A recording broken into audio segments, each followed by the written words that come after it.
12 taon na ang nakalipas, isang malaking digmaan ang sumiklab sa pagitan ng mga halimaw at tao. Ang labanan ay nagdulot ng walang katapusang bilang ng mga nasawi sa tao at sa gitna ng ulan ng apoy at pagkawasak, isang batang lalaki at isang itlog ang isinilang. Sa kadiliman ng gabi, isang tinig na puno ng kawalang pag-asa ang sumigaw, nananawagan na ito ay kailangan ng itigil sa anumang halaga, habang desperadong tinatawag ang pangalang Lot. Bumabalik sa kasalukuyan, sa kwentong ito tungkol sa kapangyarihan ng pagkakapamilya, isang mainit na pagtatalo ang sumiklab sa pagitan ng grupo ng mga kabataang kaibigan na binubuo nina Chevol, Lot, Lilia, at Naviro. Patuloy na nagtuturo ng daliri ang dalawa sa isa't isa, sumisigaw na ito ay ganap na kasalanan ng isa.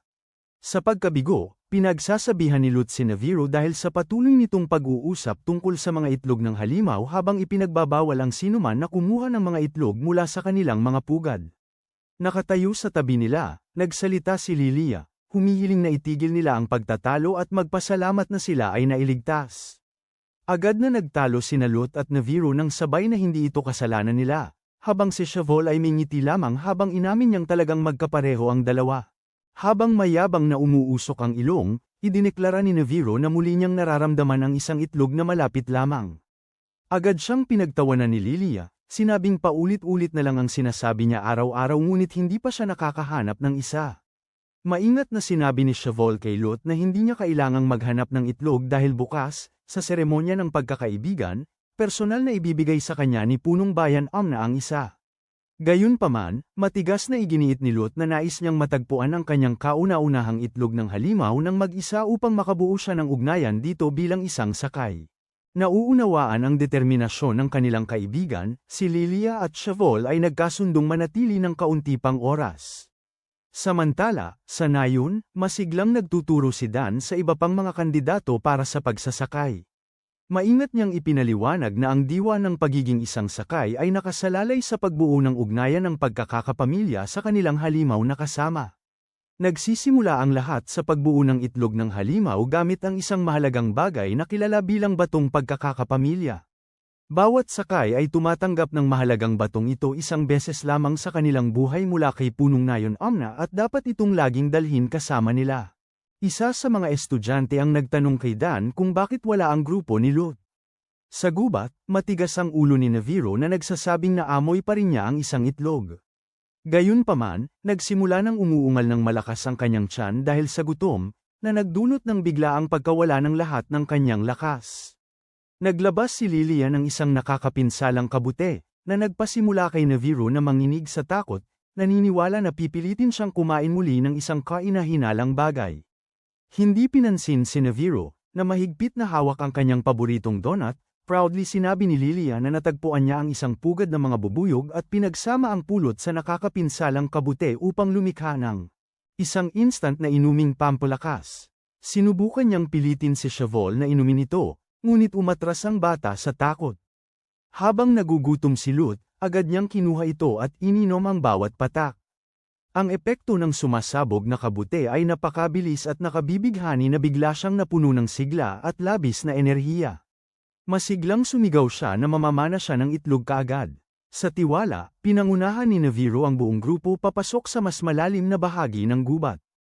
Nagsimulang mag-alala si Chevol at pinayuhan ang lahat na huwag nang lumayo pa dahil sila ay patungo sa bawal na lupa, isang lugar na mahigpit na lumalabag sa mga batas ng nayon.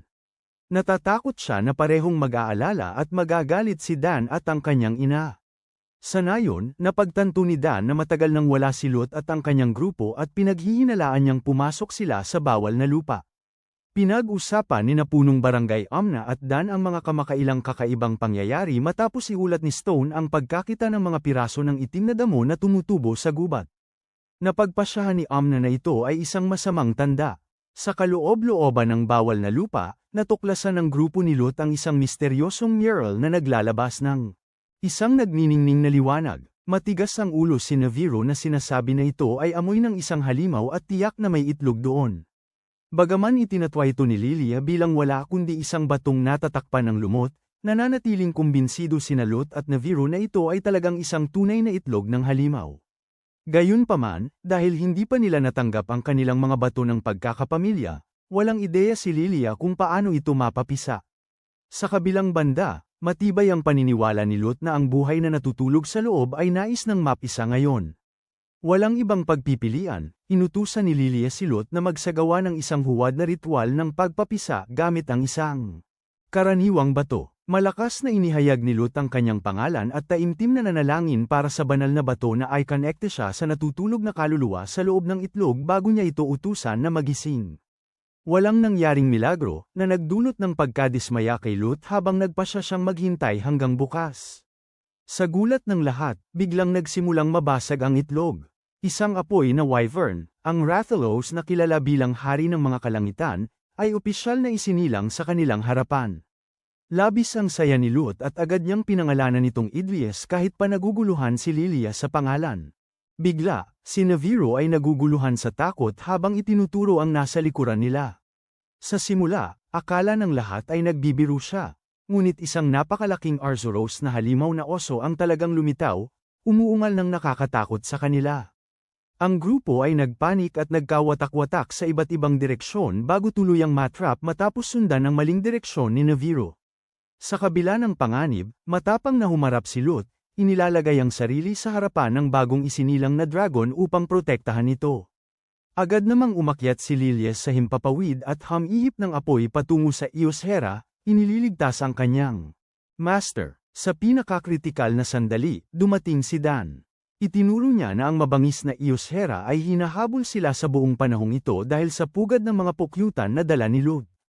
Agad na kinuha ni Dan ang pugad at itinapon nito hanggat maaari, na nagbigay daan sa buong grupo upang makaligtas ng ligtas. Pagbalik sa nayon, mariing pinagsabihan ni Dan si Lut dahil sa pagiging pabaya sa pagharap sa isang Eos Hera nang walang dala at sa pagpasok sa ipinagbabawal na lugar nang walang pahintulot.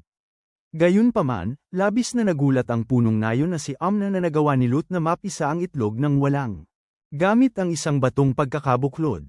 Itinuturing niyang milagrosong pangyayaring ito bilang isang karapat-dapat na biyaya na nagbabayad para sa lahat ng nangyari. Mabilis na lumapit si Lady Vlau upang pagsabihan sila dahil labis siyang nag-aalala, ngunit agad niyang inihayag ang kanilang parusa. Mawawala ng lahat ng panghimagas ngayong gabi sina Lut, Shivil, at Lilia. Samantala, labis na nababahala si Naviro nang ipagbawal siyang kumain ng donuts. Nakangiti, pinapayagan ni Punong Bayan Amna si Lut na dalhin si Lilia pauwi, naniniwala siyang hindi kayang iwanan ng maliit na dragon ang kanyang tabi. Habang nagtatapos ang mahabang araw, umuusbong ang isang propecia sa hangin, nagsasaad na isang walang katapusang kadiliman ay malapit nang bumaba sa mundo, at iyon ang magiging sandali na hinihintay ng lahat ang paglitaw ng kataas-taasang isa na nakaupo sa likod ng isang puting dragon. Bukas, si Lut ay opisyal ng magiging tunay na mangangabayo. Si Lut ay isang walang ingat ngunit masigasig na batang lalaki na ang pangarap ay maging pinakamagaling na mangangabayo ng halimaw sa mundo. Kasama ang kanyang mga kaibigan na sina Shivil, Lilia, at Naviro, siya ay nakatira sa Hakam, isang nakatagong nayon ng mga mangangabayo. Noong nakaraang araw, sa loob ng mga ipinagbabawal na lupain, pinisa ni Lut ang itlog ng isang apoy na wyvern, ang Rathalos na kilala bilang hari ng mga kalangitan, nang hindi gumagamit ng batong pagkakaugnay. Ngayon, isinasagawa ang seremonya ng pagkakapamilya upang matukoy kung makakabuo si Lut ng ugnayan kay Rathalos, at kung matagumpay na mapapisa ni na Shivil at Lilia ang kanilang mga itlog at maging mga sakay. Sa kasalukuyan, si Lut ay kakabdrag lamang sa lupa ng batang dragon na si Lias. Ang bata ay namangha sa laki ni Lias sa loob lamang ng isang araw. Mahigpit na pinapaalalahanan siya ni Dan na ang pag-aamo sa isang halimaw ay hindi madaling gawain, lalo na't ipinanganak ito ni Lut nang walang batong pagkakapamilya. Gayunpaman, nagbabala rin si Dan kay Lut na huwag maging sobrang tiwala at mahigpit siyang ipinagbabawal mula sa bumabalik sa mga ipinagbabawal na lupain. Muli, umakyat si Lut sa likod ng dragon, ngunit hindi pa rin sila nagkaroon ng tunay na ugnayan. Mula sa malayo, pinapanood ni na Hero at ng kanyang nakatatandang kapatid habang matapang na inaabot ni Lut ang Rathalos. Nakita ito, sinabi ng kapatid ni Hero na huwag maging ganoon ka walang ingat. Sa bahay ni Shivil, kakagawa lang ni Lady Vlau ng paborito niyang gargoyle egg soufflé.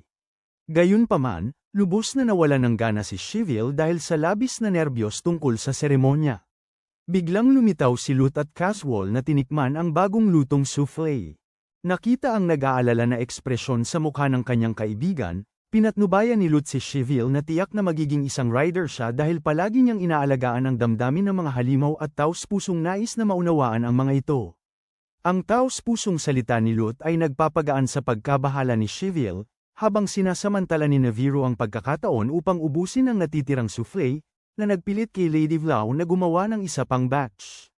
Sa ibang dako, pinasigla ni Loa si Lilia, sinasabing tiyak na magiging isang rider siya. Gayunpaman, tila hindi karaniwang nag-iisip si Lilia. Ipinaliwanag niya kay Mil na kapag siya ay naging rider, hindi na siya magiging malaya upang umalis. Ang nayon at tuklasin ang labas ng mundo dahil hindi pinapayagan ang mga dayuhan na malaman ang tungkol sa pagkakaroon ng mga Mang Riders. Nadismaya, galit na umalis si Mil, nabigo na nagtrabaho siya ng husto upang malampasan si Lilia, habang ang kanyang karibal ay tila walang interes sa pagkuha ng titulo bilang rider. Sa parehong oras, pinipilit din ni Hyoro ng kanyang nakatatandang kapatid na huwag nang mag-atubiling muli bago ang seremonya. Opisyal na nagsimula ang seremonya ng pagkakapamilya sa ilalim ng patnubay ng punong nayon na si Amna. Isa-isa niyang ipinakita ang mga itlog at mga batong pagkakapamilya kina Shivil, Mil, at Hyoro. Ang pagkain lamang ay hindi tumatanggap ng itlog dahil naniniwala si Gami-Gami na kailangan niyang mas palalimin ang kanyang ugnayan kay Rathalos. Nang dumating ang pagkakataon ni Lilia, ipinaliwanag ni Punong Baryo Amna at Genie ang patakaran ng nayon tungkol sa paghihiwalay ng mas detalyado. Sinabi nila sa kanya na ang mga tao na hindi mga sakay ay hindi nakikita ang mga halimaw bilang mga nilalang na maaari nilang magkaroon ng emosyonal na ugnayan. Sa halip, tinitingnan nila ang mga sakay bilang kakaiba at nakakatakot na mga tao. Matapos maunawaan ito, matibay na nagpasya si Lilia na isuko ang pagiging sakay upang manatiling malaya sa paggalugad sa labas ng mundo. Agad na ipinagmamalaki ni Naviro na nahulaan na niya ang desisyon niya.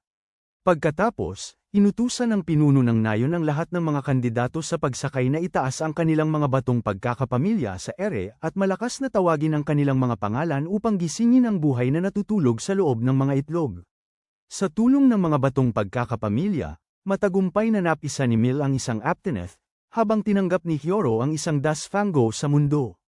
Gayunpaman, walang anumang senyales ng paggalaw mula sa itlog ni Shivil, dahilan upang siya ay malumbay. Nakatakdang maghanda si Naviro ng isa pang inuming pampalakas upang hikayatin siya, ngunit sina Lut at Lilia. Sabihin kay Shivil na maniwala sa kanyang sarili at tawagin ang itlog isang beses pa. Biglang nagpanik si Naviro at binalaan ang lahat na may isang mabangis na Tigrex na tumatakbo diretso patungo sa kanila. Agad na inutusan ng pinuno ng nayon ang pagsuspinde ng seremonya ng pagkakaisa at ang lahat ay lumikas, habang sina Dan at ang mga veteranong sakay ay umakyat sa kanilang kuripiko, Popo, Yenkatko, at Aptineth upang harapin ang mabangis na hayop. Matigas ang ulo si Shivil at tumatangging tumakas dahil nararamdaman niyang labis na nagnanais ng buhay sa loob ng kanyang itlog na ipanganak. Sa pahintulot ni Pinuno Amna, ibinuhos ni Shivil ang lahat ng kanyang puso sa kanyang panalangin. Sa wakas, nagsimula ng mabasag ang itlog, at isang Velocidrome ang lumabas mula rito. Labis na natutuwa, pinasalamatan niya ang kanyang bagong kasama, isang halimaw na kilala sa pamumuhay sa mga grupo. Ang kanilang kaligayahan ay hindi nagtagal nang magmadali si Naviro na dalhin ang balita na natalo ang grupo ni Dan ng Tigrex. Halos hindi makatatayo, inutusan ni Dan ang lahat na tumakas habang ang halimaw ay diretsyong sumugod patungo sa kanila. Sa kritikal na sandaling yon, inilagay ni Lut ang kanyang buhay sa panganib sa pamamagitan ng pag-akyat sa likod ni Lias at sumigaw ng utos na sumakay.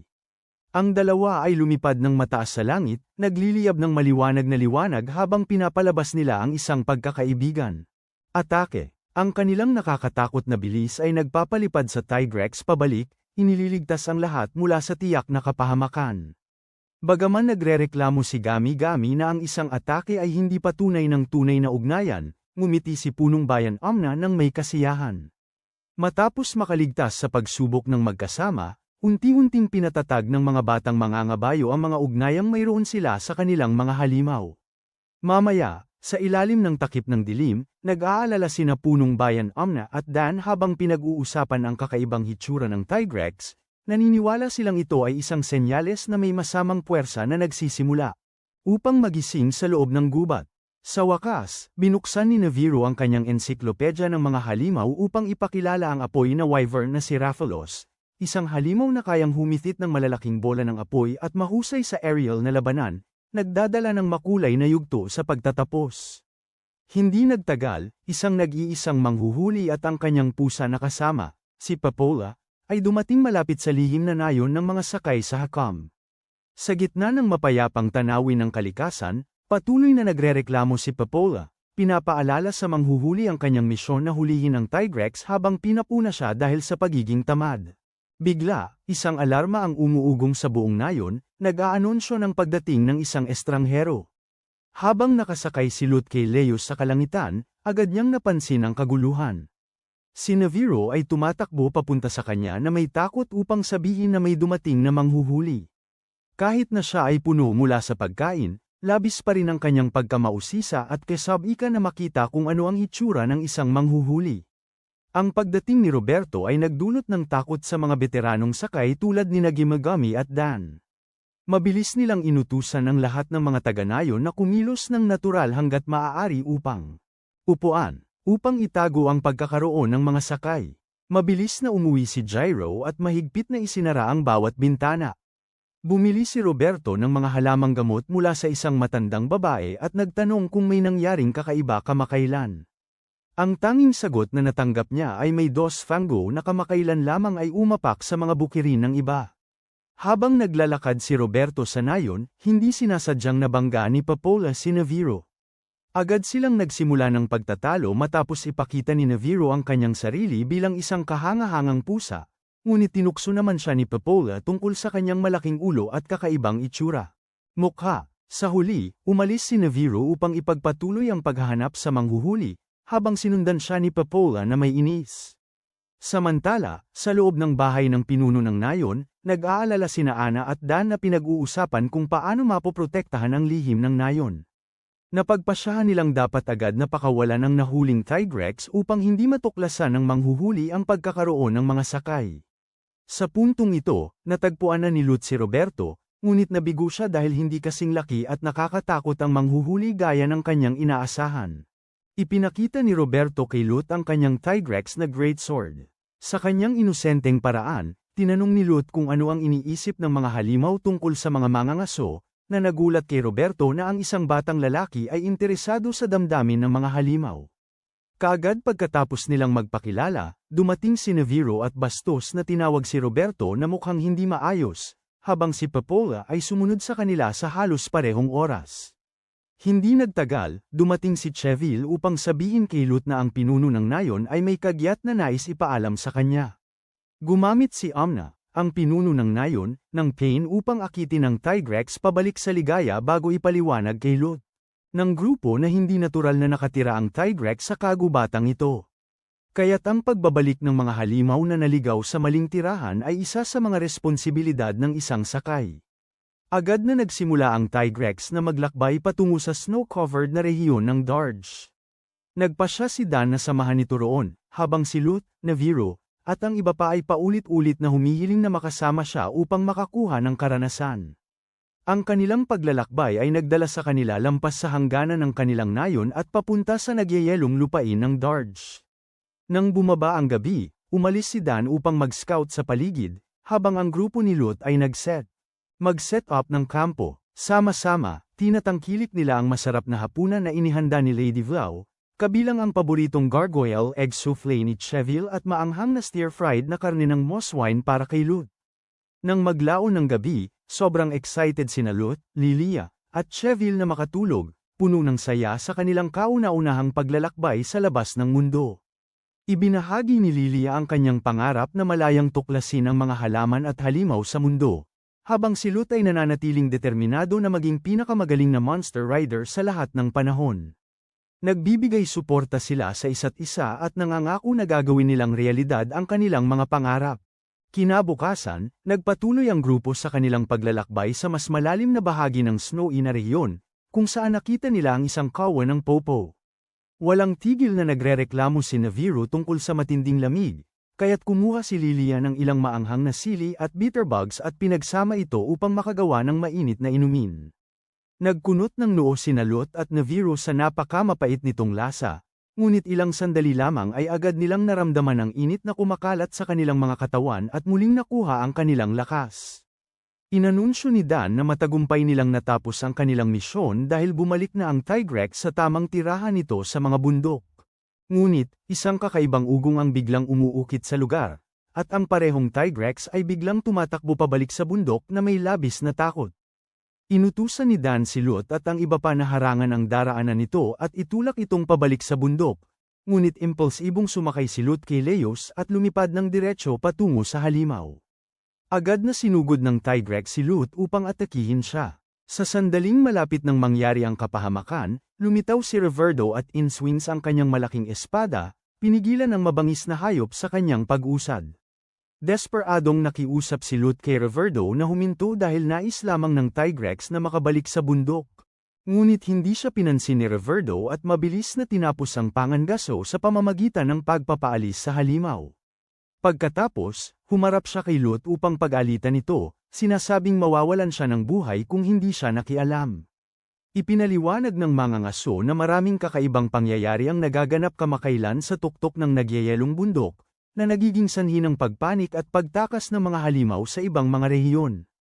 Ang Tigrex na kanilang nakatagpo ay isa lamang sa mga halimaw na napilitang tumakas. Bago umalis, tinanong ni Reverdo si Lot kung bakit niya labis na pinahahalagahan ang mga halimaw. Proud na sumagot si Lot na dahil siya ay isang rider, ang tugon na yon, kasama ang kanilang pagkikita, ay nag-iwan kay Lot ng maraming bagay na dapat pag-isipan tungkol sa pagkakaiba ng mga manghuhuli at mga sakay.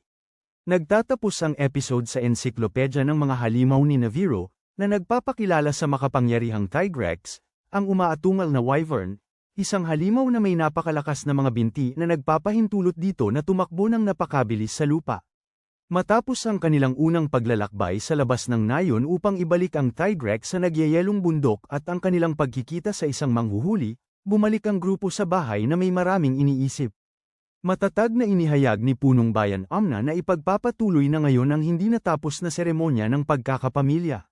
Inutusan niya ang mga kandidato ng mangangabayo na maglakbay patungo sa talon ng pagsubok, na matatagpuan sa loob ng isang yungib sa kabila ng nayon, kung saan kailangan nilang manumpa ng isang pangako na magtatak sa kanilang mga ideal bilang mga mangangabayo. Ang paglalakbay na ito ay nangangailangan ng tapang, karunungan, at, higit sa lahat, kooperasyon at tiwala sa pagitan ng mga kaibigan. Punong-puno ng sigla, pinangunahan ni Dan ang lahat patungo sa pasukan ng yungib. Nagtataka si Shavol kung bakit wala si Lilia buong araw, kahit na palagi siyang sabik na manood ng seremonya. Huminto si Dan bago ang yungib at inihayag na mula sa puntong ito, kailangan nilang malampasan ang pagsubok ng mag-isa upang patunayan ang lakas ng kanilang ugnayan. Kung hindi sila makakonekta sa kanilang mga kaibigan, hindi nila kailanman maaasahan na makakonekta sa mga halimaw. Nagsisimulang mag-alala ang mga bata dahil wala silang mapa. Samantala, buong pagmamalaki na ipinagmamalaki ni Naviro na ang kanyang kakayahang magturo ng direksyon ay ililigtas ang lahat, sa kabila ng katotohanang hindi pa siya kailanman nakapaghatid sa kanila sa tamang daan. Pagkatapos, nagpasya si Dan na maghintay sa labas ng yungib, handang iligtas sila sakaling may mangyaring masama. Malapit doon, lihim na nagtatago si Laloa at malapit nang pumasok sa yungib dahil siya ay nag-aalala tungkol sa kanyang nakatatandang kapatid na babae. Ngunit biglang lumitaw si Lilia at pinigilan siya. Ipinagmamalaki ni Lilia na mayroon siyang mapa ng kuweba bago hikbiin si Laloa na umuwi habang tahimik siyang sumisiksik sa loob. Sa kailaliman ng madilim na kuweba, nagreklamo si Mil na masyadong mahiyain at mabagal si Hyoro, binabalaan siya na gising nito ang lahat ng mga halimaw sa gabi. Biglang lumitaw si Naviro mula sa wala at nagsimulang makipagtalo kay Mil tungkol sa kung sino sa kanila ang tunay na nag-iisa bago ipahayag ng may pagmamalaki na naamoy niya ang amoy ng tagumpay at iginiit. Sa pangunguna, biglang nawala ng lahat ng motibasyon si Mil at sinabi niyang gusto na niyang sumuko at umuwi. Inamin niya na hindi siya kayang maging manunulat, pagkatapos ay nagbiro siya na sumali si Hyoro dahil pinilit siya ni Ginny, habang siya naman ay sumali lamang dahil gusto niyang makipagkumpetensya kay Lilia. Nang iwan ni Lilia ang kanyang pangarap na maging manunulat, nawalan din si Mil ng kanyang motibasyon. Bago pa man magkaroon ng pagkakataon si Hiyoro na aliwin siya, biglang lumitaw ang isang napakalaking binahabra. Natatakot, itinapon ni Mil ang kanyang ilaw dahil ang mga insekto ay naaakit sa liwanag, na hindi sinasadyang inilagay si Hiyoro sa matinding panganib. Dumating ang grupo ni Lut sa tamang oras, ngunit hindi kayang talunin ni Lut ang halimaw. Bigla, may itinapon na nakalalasong bomba ng usok mula sa kadiliman, agad na bumagsak ang binahabra. Matapos makaligtas sa nakababalisa at mapanganib na sitwasyon, taos-pusong humingi ng tawad si Mil kay Hiyoro para sa kanyang mga matitigas na salita at para sa pagtapo ng ilaw bago ibalik sa kanya ang kanyang batong pagkakapatiran. Nagpatuloy ang grupo, ngunit umabot sila sa isang patay na dulo.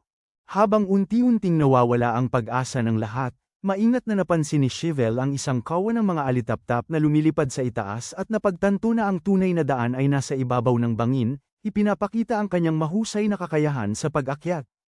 Si Shivel ang nanguna, maingat na ginagabayan ang lahat pataas, isang hakbang sa bawat pagkakataon. Sa wakas, nakarating sila sa nakakamanghang talon ng mga pagsubok, kung saan ang isang sagradong agos ay kumikislap ng maliwanag sa kanilang mga mata.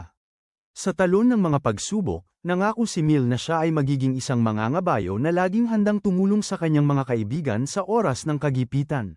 Hinawakan ni Shivel ang kanyang mga kamay at nanalangin na maging isang matatag na sakay na hindi kailanman tatakbo at makakabuo ng malalim na ugnayan sa kanyang halimaw. Si Lut ay buong kumpiyansa na sumigaw ng kanyang sumpa, idineklara na tiyak siyang magiging pinakamagaling na sakay sa mundo. Bigla, isang tunog ng katok ang umuukit sa kuweba, sinisira ang solemn na atmosfera. Isang grupo ng mga tao na nag-aangking miyembro ng Royal Scriveners ang biglang lumitaw. Mas nakakagulat, kasama nila si Laloa at siya ay tina-target ng isang mabangis na idrom. Si Lilia, na nagtago malapit, ay agad na tumakbo upang protektahan si Laloa mula sa atake. Na biglang tinamaan ang lason ng halimaw. Agad na sumigaw si Dan sa lahat na tumakbo. Gayunpaman, habang ang buhay ni Lilia ay nakabitin sa isang sinulid, isang magandang babae na nakasuot ng pulang damit, kilala bilang ang Reyna ng Pulang Swan, ang lumipad, tinalo ang idrom sa isang sulyap, at pinilit si Lilia na uminom ng lunas. Nagising si Lilia sa loob ng bahay ng pinuno ng nayon at nalaman na ang lason ng idrom ay maaaring nakamamatay kung hindi ito maagapan. Umiiyak na humihingi ng tawad si Laloa dahil sa lihim na pagsunod sa kanyang kapatid, ngunit sa halip ay pinasalamatan siya ni Lilia. Sinasabi na dahil sa kanya, nakilala niya ang Reyna ng Pulang Swan. Sa sandaling yun, lumitaw si Naviro na nakasuot ng kakaibang balabal at sinubukang makipaglandian sa kanilang tagapagligtas, ngunit siya ay tinawanan dahil sa kanyang kakaibang hitsura. Ngumiti ng mainit, ipinakilala ng babae ang kanyang sarili bilang si Simone, ang kapitan ng mga Royal Scriveners. Maingat na hinaplos ni Simone si Lias, na nagulat kay Lilia. Ipinaliwanag niya na ang susi sa pag-unawa sa mga halimaw ay ang pagpapahayag ng tunay na damdamin mula sa kaibuturan ng puso. Pagkatapos nito, tinalakay ni Simone kasama si Punong Bayan Amna ang matinding hindi pagkakapantay-pantay na kasalukuyang nakaapekto. Ang ekosistema, binanggit ang mga piraso ng itim na damo at ang mga halimaw na biglang nagiging mabangis. Nang kaunti pang sandali, maingat na lumapit si Lilia kay Simone at inaalok siya ng isang bote ng inuming enerhiya bilang tanda ng pasasalamat. Masayang tinanggap ni Simone ang regalo at hiniling kay Lilia na maging gabay ng grupo sa kagubatan sa susunod na araw. Kinabukasan ng umaga, masiglang ginabayan ni Lilia ang ekspedisyon, ipinapakita ang kanyang malawak na kaalaman tungkol sa mga kabute at ekolohiya ng mga halimaw. Hinikayat ni Simone si Lilia na manatiling tapat sa kanyang sarili at sundan ang tunay niyang pagmamahal. Natapos ng matagumpay ang investigasyon. Ipinaliwanag ni Simone na sumali siya sa mga Royal Scriveners upang makapaglakbay sa buong mundo, naghahanap ng mga sagot at tiyakin na ang bukal ng kaalaman ay hindi kailanman mauubos. Habang umaalis ang grupo ni Simone sa likod ng kanilang mga halimaw, biglang umiyak si Lilia dahil hindi pa niya nasasabi ang pinakamahalagang bagay na nasa isip niya. Sumasakay kay Lias sa tulong ni Lut, lumipad siya patungo kay Simone at tinipon ang lahat ng kanyang lakas ng loob upang isiga ang pangalan ni Simone. Ipinagmamalaki ni Lilia na sa wakas ay natagpuan niya ang pangarap ng kanyang buhay, na maging isang tao. Tulad ni Simone, naglalakbay sa buong mundo upang matuto ng mga bagong bagay at punuin ang walang katapusang bukal ng kaalaman. Labis na natutuwa si Simone at sabik na sinasabi na inaasahan niya ang araw na makakasama si Lilia. Ngumiti rin sina Lot at Lias, binabati ang kanilang mahal na kaibigan sa wakas ay natuklasan ang kanyang tunay na tawag. Nagtatapos ang episode sa ensiklopedya ng mga halimaw ni Naviro, na nagpapakilala sa Swift Iodrome, isang halimaw na dalubhasa sa pagdura ng lason upang linisin ang daan para sa sarili nito, naghahanda para sa kapanapanabik na festival ng mga sakay na malapit nang magsimula. Hindi nagtagal, sa gitna ng klase, nagtuturo si Dan sa lahat kung paano umarap sa mga hindi inaasahang sitwasyon habang nakasakay sa mga halimaw. Gayunpaman, nahuli siya ni Lot sa hindi inaasahang tanong, na nagdulot kay Dan ng pagkalito at sinisikap na iwasan ang sagot. Sa halip, inihayag ni Dan na ang Monster Race, isang tradisyonal na kaganapan na nakansela sa nakaraang 10 taon, ay muling bubuhayin. Ang anunsyo ay nagbigay ng kasiyahan sa 4 na apprentice rider. Habang nahihirapan si Lot na magprakti ng pagsakay kay Lias, ang buong nayon ng Hakam ay abala sa mga paghahanda para sa karera na tila isang malaking pagdiriwang sa ilalim ng pamumuno ng punong bayan na si Amna. Kahit ang karaniwang tahimik na tagapagsalita ng tambol ay masigasig na tumutulong sa paggawa ng mga hadlang sa kahabaan ng ruta ng karera. Sa araw bago ang kompetisyon, ang mga apprentice rider ay tumatanggap ng espesyal na pagsasanay mula sa kanilang mga nakatatanda. Si Chevol, na nakasakay sa kanyang Velocidrome, ay pinayuhan na lubos na samantalahin ang pambihirang kakayahan nito sa pagtalon. Si Hero, kasama ang kanyang Dasfango, ay sinabihan na i-compensate ang mabigat na katawan ng halimaw sa pamamagitan ng mahusay na kontrol. Si Mil at ang kanyang mabagal na Aptonov ay hinihimok na samantalahin ang kanilang higit na tibay. Si Lot, sa kabilang banda, ay nag-eensayo sa ilalim ng pangangasiwa ni Dan ngunit nakakaranas ng walang katapusang paghihirap dahil matigas ang ulo ni Lias na tumangging lumipad ayon sa utos ng kanyang mangangabayo, na nagiging sanhi upang si Lot ay mahulog ng masakit ng paulit-ulit. Gayunpaman, hindi sumusuko si Lot at nananatiling determinado na manalo sa karera. Samantala, ang mga taga-baryo ay naghahanda ng maraming bitag sa kahabaan ng daan, kabilang ang mga bitag na hukay at mga pader ng putik upang haminin ang mga kalahok. Nang gabing yun, sa kalikasan, hindi inaasahang nakatagpo sina Simone at ang manghuhuli na si Reverdo ng isang Diablos. Sa kakaibang paraan, sa halip na umatake, biglang tumakas ang halimaw. Napagtanto ng dalawa na ang pamamahagi ng mga halimaw at ang buong ekosistema ay nagbabago sa isang nakakabahalang at hindi natural na bilis. Kinabukasan ng umaga, opisyal na nagsimula ang lahi ng mga halimaw sa masiglang kapaligiran ng pista. Si Naviro at Lilia ay gumanap bilang mga tagapagkomento, habang masiglang binuksan ni Naviro ang broadcast sa pamamagitan ng paglalakad-lakad sa mga pwesto ng pista upang masiyahan ang kanyang laging nagugutom na tiyan. Ang unang kaganapan ay isang takbuhan sa buong nayon, kung saan kailangang malampasan ng mga kalahok. Maraming hadlang bago makapunta sa stable ng mga halimaw. Madaling nakakuha ng liderato si Lot sa yugtong ito, ngunit pagpasok niya sa stable, matigas na tumanggi si Lios na kumilos. Habang mabilis na umuusad sina Chevol, Mil, at High Arrow, si Lot ay nakatayo lamang nang walang magawa sa likuran.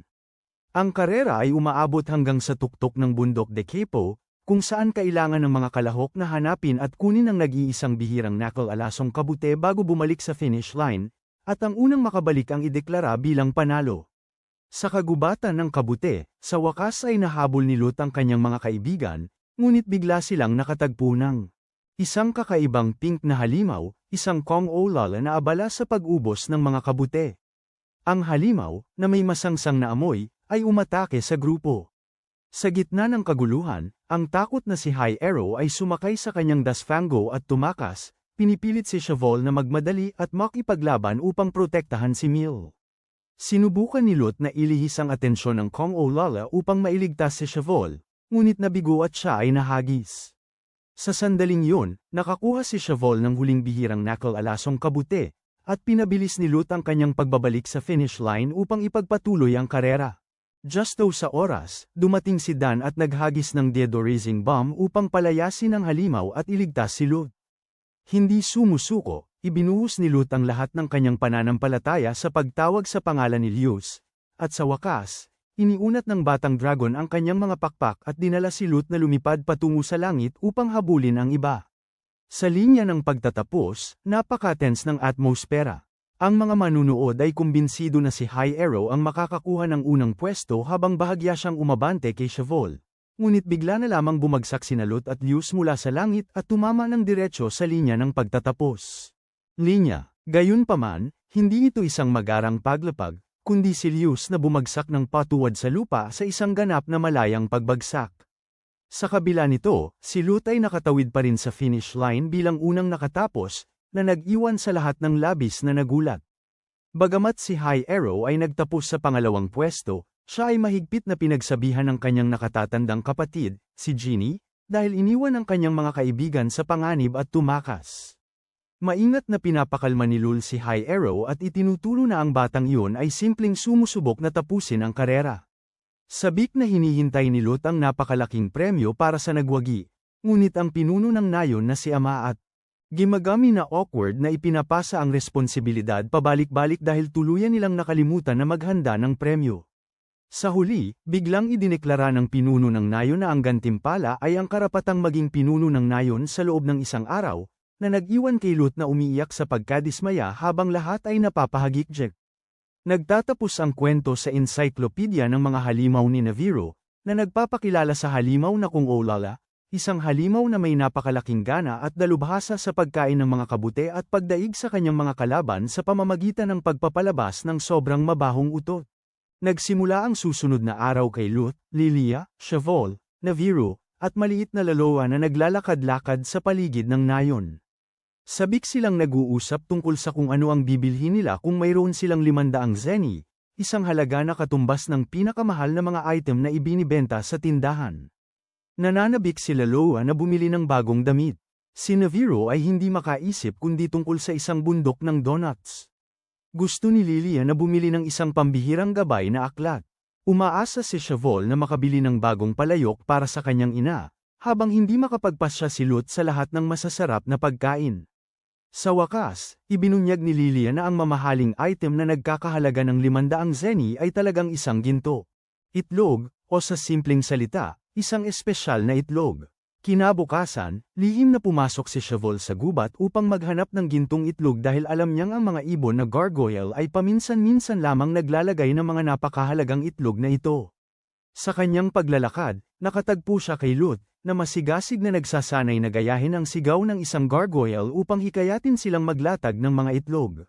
Bagaman iniisip ni Shavol na medyo kakaiba ang ideya, masaya siyang sumali.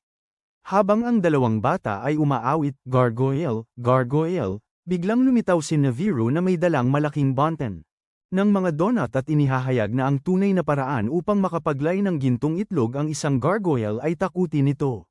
Pagkatapos, isang gargoyle ang lumitaw.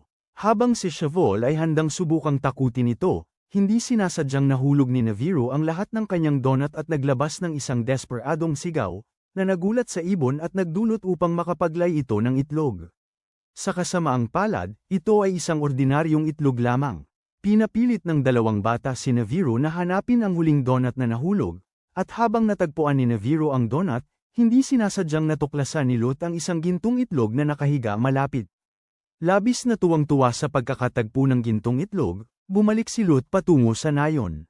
Sa daan, nakatagpo siya ng isang matandang babae na nahihirapang buhatin ang mabigat na basket ng mga grocery. Mabait siyang tumulong sa kanya na buhatin ang basket at humiling kay Shavol na hawakan ang itlog para sa kanya. Habang pinapanood si Shavol na maingat na yakapin ang itlog, biglang nagkaroon si Lut ng ideya. Habang nagtataka si Shavol kung nasaan si Lut, muling lumitaw si Lut na may dalang bagong lutuan at masayang ibinibigay ito sa kanya. Masiglang ipinaliwanag ni Lut na ibinente niya ang gintong itlog para sa 500 zeni, ginamit ang pera upang bumili ng bagong lutuan para sa ina ni Shavol, at mayroon pang natirang pera para bumili ng iba pang bagay. Gayunpaman, sa halip na maging masaya, si Shavol ay mukhang nadidismaya at sinabing ang tanging gusto niya ay ang itlog. Nagulat si Lut at nagreklamo na hindi kailanman sinabi ni Shavol yun. Ngunit si Shavol ay nagmokmak at sumagot na hindi lahat ay kailangang sabihin ng malakas. Agad na tumakbo si Lut upang hanapin ang babae na bumili ng itlog sa pag-asang mabili ito pabalik. Ngunit nalaman niyang ibinenta na niya ito kay Ginoong Kamta, isang naglalakbay na mga ngalakal na kakalabas lang ng nayon. Walang sinayang na oras si Lut sa pagtawag kay Leos at lumipad kasunod ni Ginoong Kamta, kahit nananawagan si Shavol kay Ginoong Kamta na ibalik ang gintong itlog. Wala siyang magawa kundi ipaliwanag na naibenta na niya ito kay Punong Baryo Amna para gamitin bilang masustansyang pagkain upang mapabuti ang kanyang kutis. Agad na tumakbo ang dalawang bata upang hanapin ang Punong Baryo, ngunit natagpuan nilang si Amna at Gami-Gami ay nagtatapos sa huling piraso ng gintong itlog. Naapektuhan, bumalik sina Lut at Shavol sa kanilang tahanan.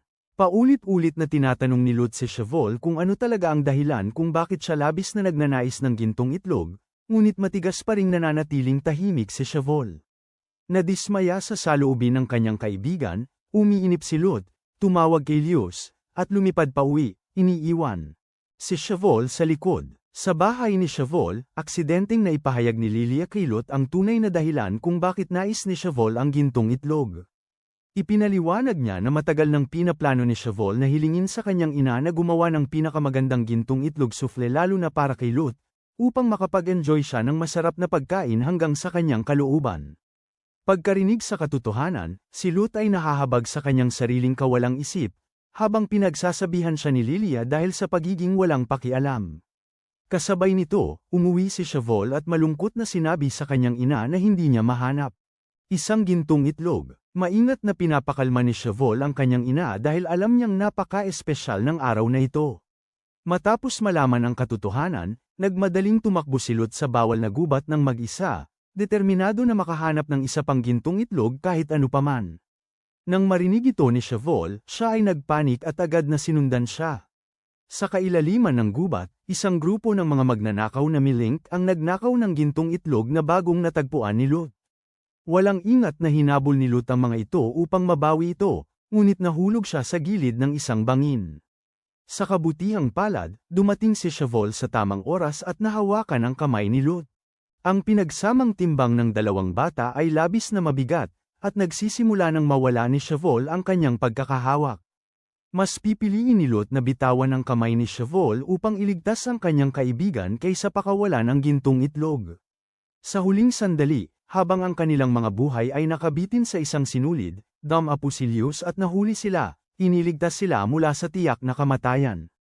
Dinala ni Lut at Shavol ang gintong itlog pabalik sa kanilang tahanan, kung saan ginamit ito ng ina ni Shavol upang gumawa ng isang napakalaking souffle na gintong itlog at naglagay ng 7 kandila sa itaas.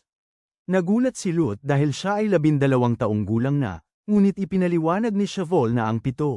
Ang mga kandila ay sumasagisag sa 7 taon na lumipas mula nang maampun si Lut at lumipat sa tahanan ng pamilya Shavol.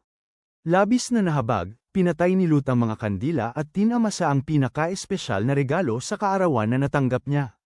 Nang gabing yun, natulog si Lut sa bahay ni Shavol, at kahit sa kanyang mga panaginip ay ngumiti siya habang tinatawag ang pangalan ng masarap na puting souffle. Sa pagtatapos ng episode, lumitaw si Nev Aro sa kanyang segment sa Monster Encyclopedia upang ipakilala ang Banayad ngunit napakalakas na si Popo, na ang makapal na balahibo ay nagpoprotekta dito mula sa lamig, ginagawa. Ito ay isang perpektong halimaw na kasama para kay Stone.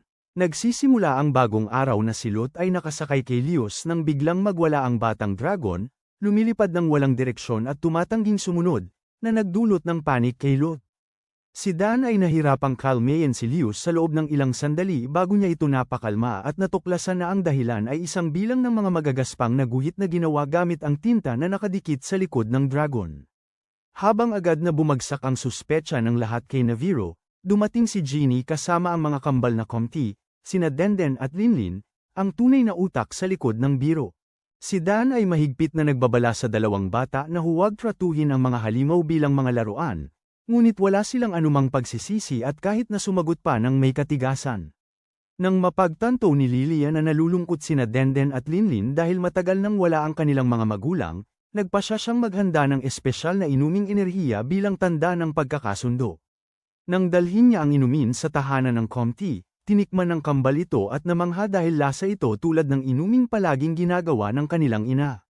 Ipinaliwanag ni Denden at Linlin na tuwing naghahanda ang kanilang ina ng ganitong inumin, siya ay malakas na tawagin, oras na ng hapunan, umuwi na, bilang isang senyales. Ang pamilyar na tawag na yun ay naging tradisyonal na anunsyo ng oras ng hapunan ng pamilya Comte. Gayunpaman, dahil sinabi ng kanilang mga magulang na hindi sila babalik hanggang sa ganap na buwan, labis na nalungkot ang mga kambal. Nang marinig ito, inanyayahan ni Lot ang dalawang bata na magpalipas ng gabi sa kanyang bahay. Nang gabing yun, ang malakas na paghilik ni Naviro ay nagising kina Denden at Linlin. Nang tumingin sila sa bintana at makita ang ganap na buwan na nagniningning ng maliwanag sa langit, lihim silang nasa sabik. Naniniwala silang malapit nang bumalik ang kanilang mga magulang, tahimik silang umalis sa bahay ni Lot at tumakbo sa daan patungo sa labas ng nayon upang salubungin sila.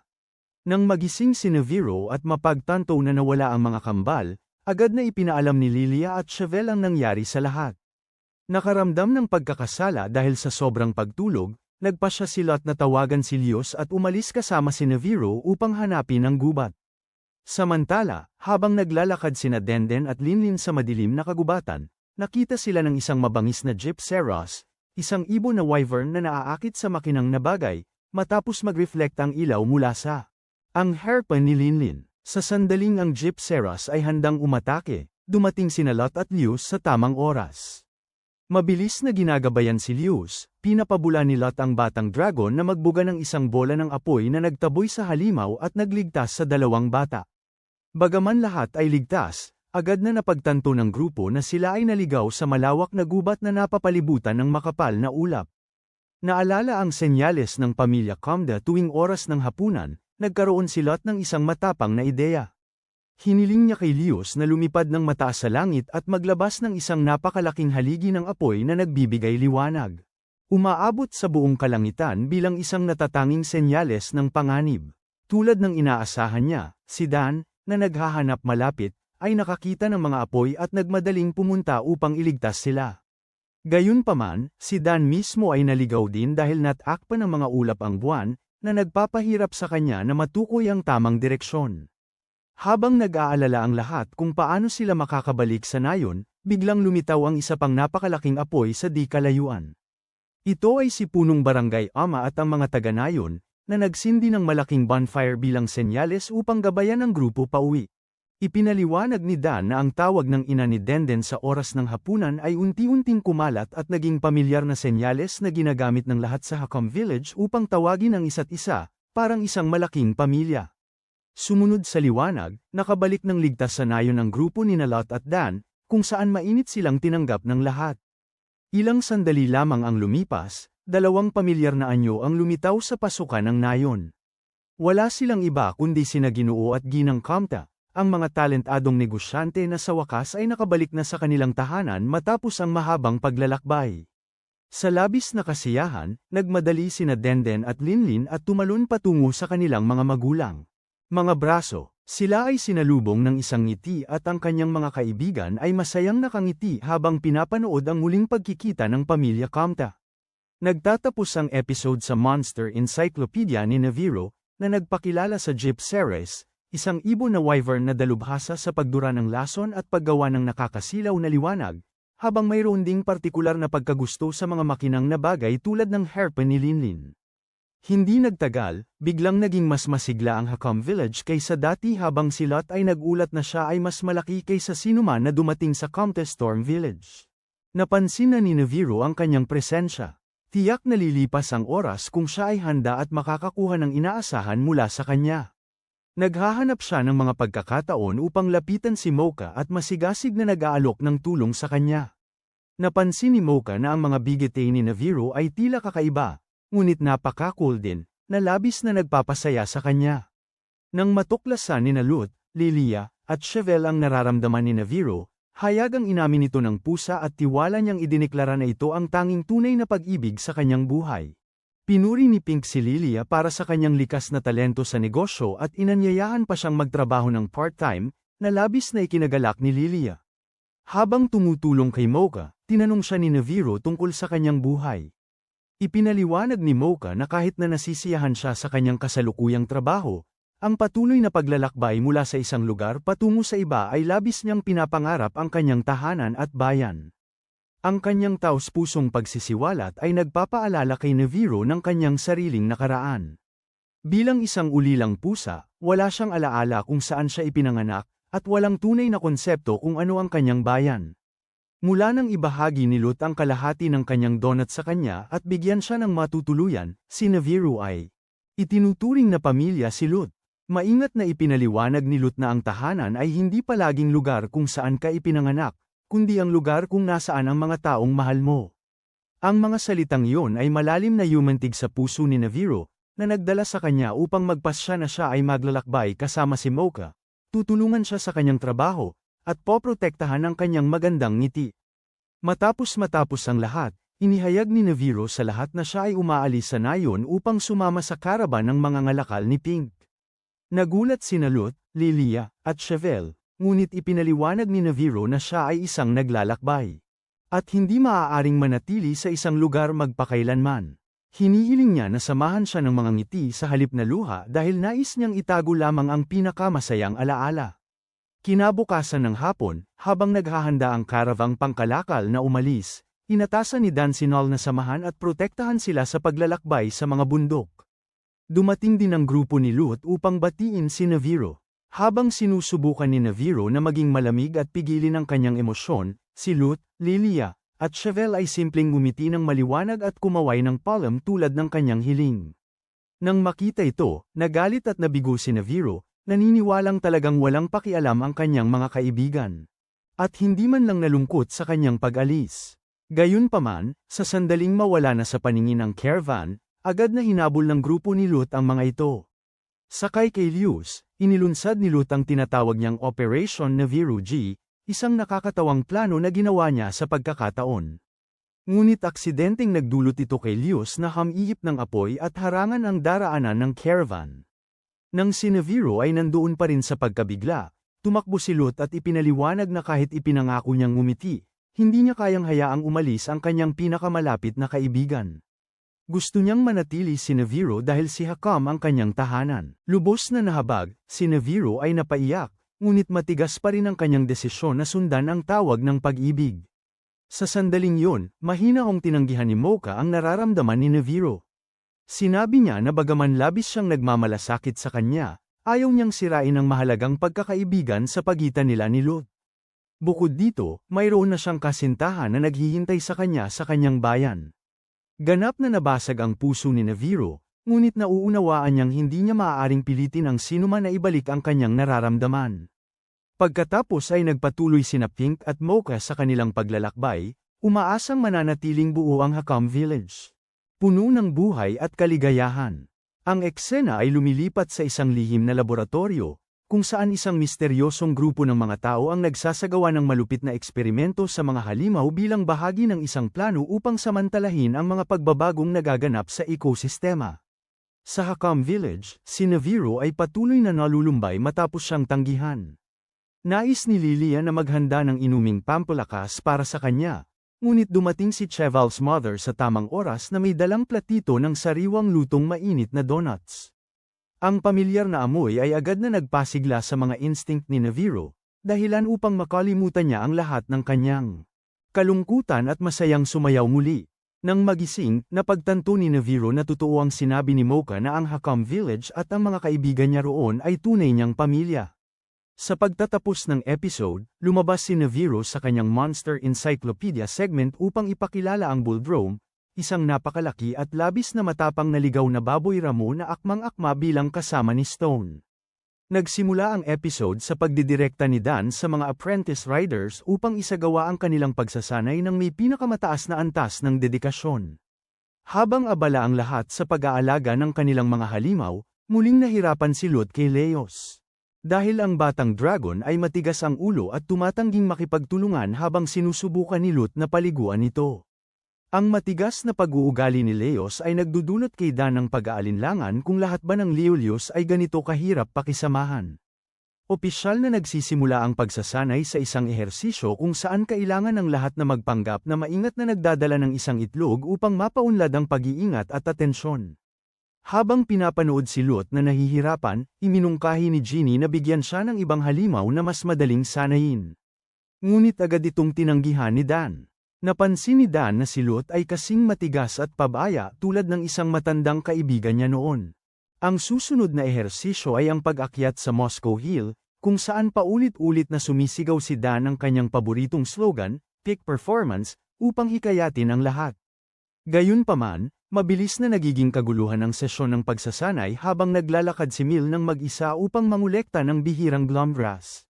Nadadapa si Hero at nasaktan ang sarili, at si Lut ay nahulog ng nakatagilid sa isang tambak ng dumi ng halimaw. Bilang resulta, matinding pinagsabihan si Dan ni Gami-Gami dahil sa hindi tamang pangangasiwa sa lahat. Di nagtagal, palaging tinatawag si Dan ng mga taga-baryo upang hawakan ang isa pang gawain matapos ang isa. Isa pa, mula sa pagkukumpuni ng bubong ng stabulasyon ng mga halimaw, pagkuha ng mga sangkap para gumawa ng mga bomba, hanggang sa pagtaboy sa isang pangkat ng mga ramfos na humaharang sa daan, habang pinapanood si Dan na walang pagod na tinatanggap ang bawat responsibilidad sa paligid ng nayon, nagsimula ng mag-usap sina Lilia, Shavol, at Naviro. Ipinahayag ni Lilia na si Dan ay may isang malapit na kaibigan na nagngangalang Silva, isang batang mahusay sa lahat ng kanyang ginagawa, ngunit bigla ang iniwan ng landas upang maging isang sakay. Ang kwento ay bumalik sa nakaraan, noong sila ni Dan at Silva ay mga batang lalaki pa.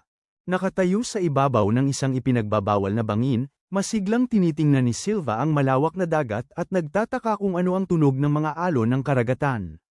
Patuloy na hinihimok siya ni Dan na bumalik bago sila makapagdulot ng problema.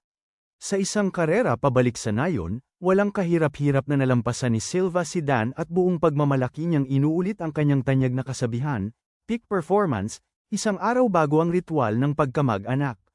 Habang ang dalawa ay nangangalap ng mga materyales para gumawa ng mga bomba, biglang inihayag ni Silva na nagpasya siyang hindi maging mangangabayo.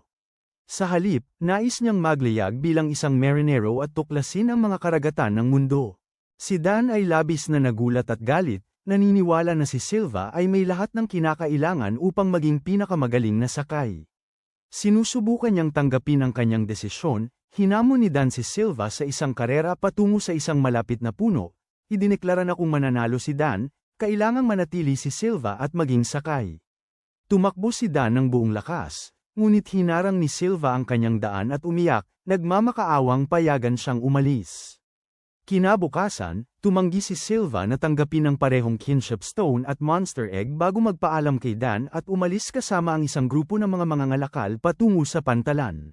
Ang dalawang kaibigan ay inukit ang kanilang mga pangalan sa ipinangakong puno. Nangako si Silva na siya ay babalik pagkatapos maging pinakamagaling na mandaragat sa mundo, habang si Dan ay nangangako na siya ay magsisikap upang maging pinakamagaling na sakay. Sa kasalukuyan, natagpuan ni Jeannie si Dan na tahimik na nakatayo sa harap ng ipinangakong puno, nawawala sa kanyang mga iniisip. Inamin ni Dan ang kanyang mga pagdududa tungkol sa kanyang kakayahang manguna at nagtataka kung siya nga ba ay karapat-dapat na gabayan ang mga mas batang sakay. Bigla nilang napansin na ang damo sa paligid ng puno ay nagiging itim, senyales na nagsisimula ng kumalat ang isang masamang ekolohikal na sakuna. Nang mapagtanto ni Dan na ang ipinangakong puno ay nasa panganib, nagpasya siyang hukayin ito at ilipat ito mag-isa. Ayaw niyang isangkat ang sinuman sa isang bagay na personal para sa kanya.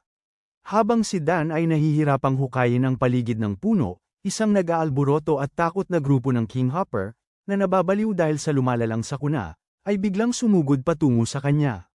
Desperado, ginamit ni Dan ang kanyang huling laso na usok na bomba upang subukang pigilin sila. Ngunit ito ay naging ganap na walang silbi. Sa parehong oras, ang grupo ni Lut ay nakasakay sa kanilang mga halimaw sa kalapit na gubat nang marinig nila ang isang sigaw ng tulong na eksaktong katulad ng iyak ng isang liulius. Ang tawag ay talagang nagmula sa core apako ni Dan, na ginagaya ang boses ng dragon, at agad na nagmadali ang grupo upang tumulong. Sa sandaling si Dan ay napapaligiran ng kawan ng mga halimaw, dumating sina Lut at Leos at nagpalabas ng isang makapangyarihang bola ng apoy na nagkalat sa Kinghopper. Agad ding nakasunod ang iba pang mga batang Mang Riders. Nagulat si Dan at tinanong kung bakit sila narito, at sabay-sabay na sumagot ang lahat na nababahala sila para sa kanya at nais siyang tulungan dahil palagi siyang tumutulong sa iba. Labis na naapektuhan sa kabaitan ng mga bata, humiling si Dan na tulungan siya sa paglipat ng puno. Salamat sa napakalakas na lakas ni na High Oros Dos Fango, Noolzai, at Kotko, ligtas na nailipat ang ipinangakong puno. Si Dan ay masiglang sumigaw ng paboritong kasabihan ni Silva, peak performance, at ang mga bata ay ngumiti habang unti-unti nilang nauunawaan ang tunay na kahulugan ng mga salitang iyon. Pagbalik nila sa Nayon, muling napalibutan si Dan ng napakaraming kahilingan mula sa mga taga-Nayon, mula sa pagkukumpuni ng mga bubong at pangangalap ng mga materyales para sa paggawa hanggang sa pagpapaalis ng mga grupo ng Genephos. Sa kabila ng kanyang pagod, masayang pumayag si Dan sa bawat kahilingan at buong pagmamalaki niyang idineklara na siya ay nasa rurok ng kanyang pagganap. Nagtatapos ang episode sa Monster Encyclopedia ni Naviro, kung saan ipinakilala niya ang Kurupiko, isang ibon na wyvern na kabilang sa teknikal na uri na may natatanging kakayahang gayahin ang mga sigaw ng ibang mga halimaw. Ito mismo ang kahangahangang talento na nagpapahintulot sa Kurupiko ni Dan na gayahin ang tawag ng isang Liulius at tawagin ang grupo ni Lut sa tamang oras upang iligtas siya mula sa isang napakamapanganib na sitwasyon. Nagsisimula ang bagong araw kasama sina Lut, Shivil, Mil, at High-Oro na masigasig na nag-eensayo upang kontrolin ang kanilang mga halimaw. Sa likas na pagkatimid, palaging pinapagalitan ni High-Oro ang kanyang nakatatandang kapatid na si Genie dahil sa mabagal at nag-aalangan na pagsakay sa kanyang Dos Fango. Samantala, patuloy na nahihirapan si Lut sa matigas ang ulo na si Leos. Paulit-ulit na hindi pinapansin ni Leos ang mga utos ni Lut, nagliliparan ng ligaya, at sa huli ay itinapon silang dalawa ni Naviro diretso sa ilog. Nakatayo sa pampang ng ilog, malamig na pinaalala ni Genie kay Lut na ang isang mangangabayo at isang halimaw ay hindi magkapantay o karaniwang kaibigan, na nag-iwan kay Lut sa malalim na pag-iisip.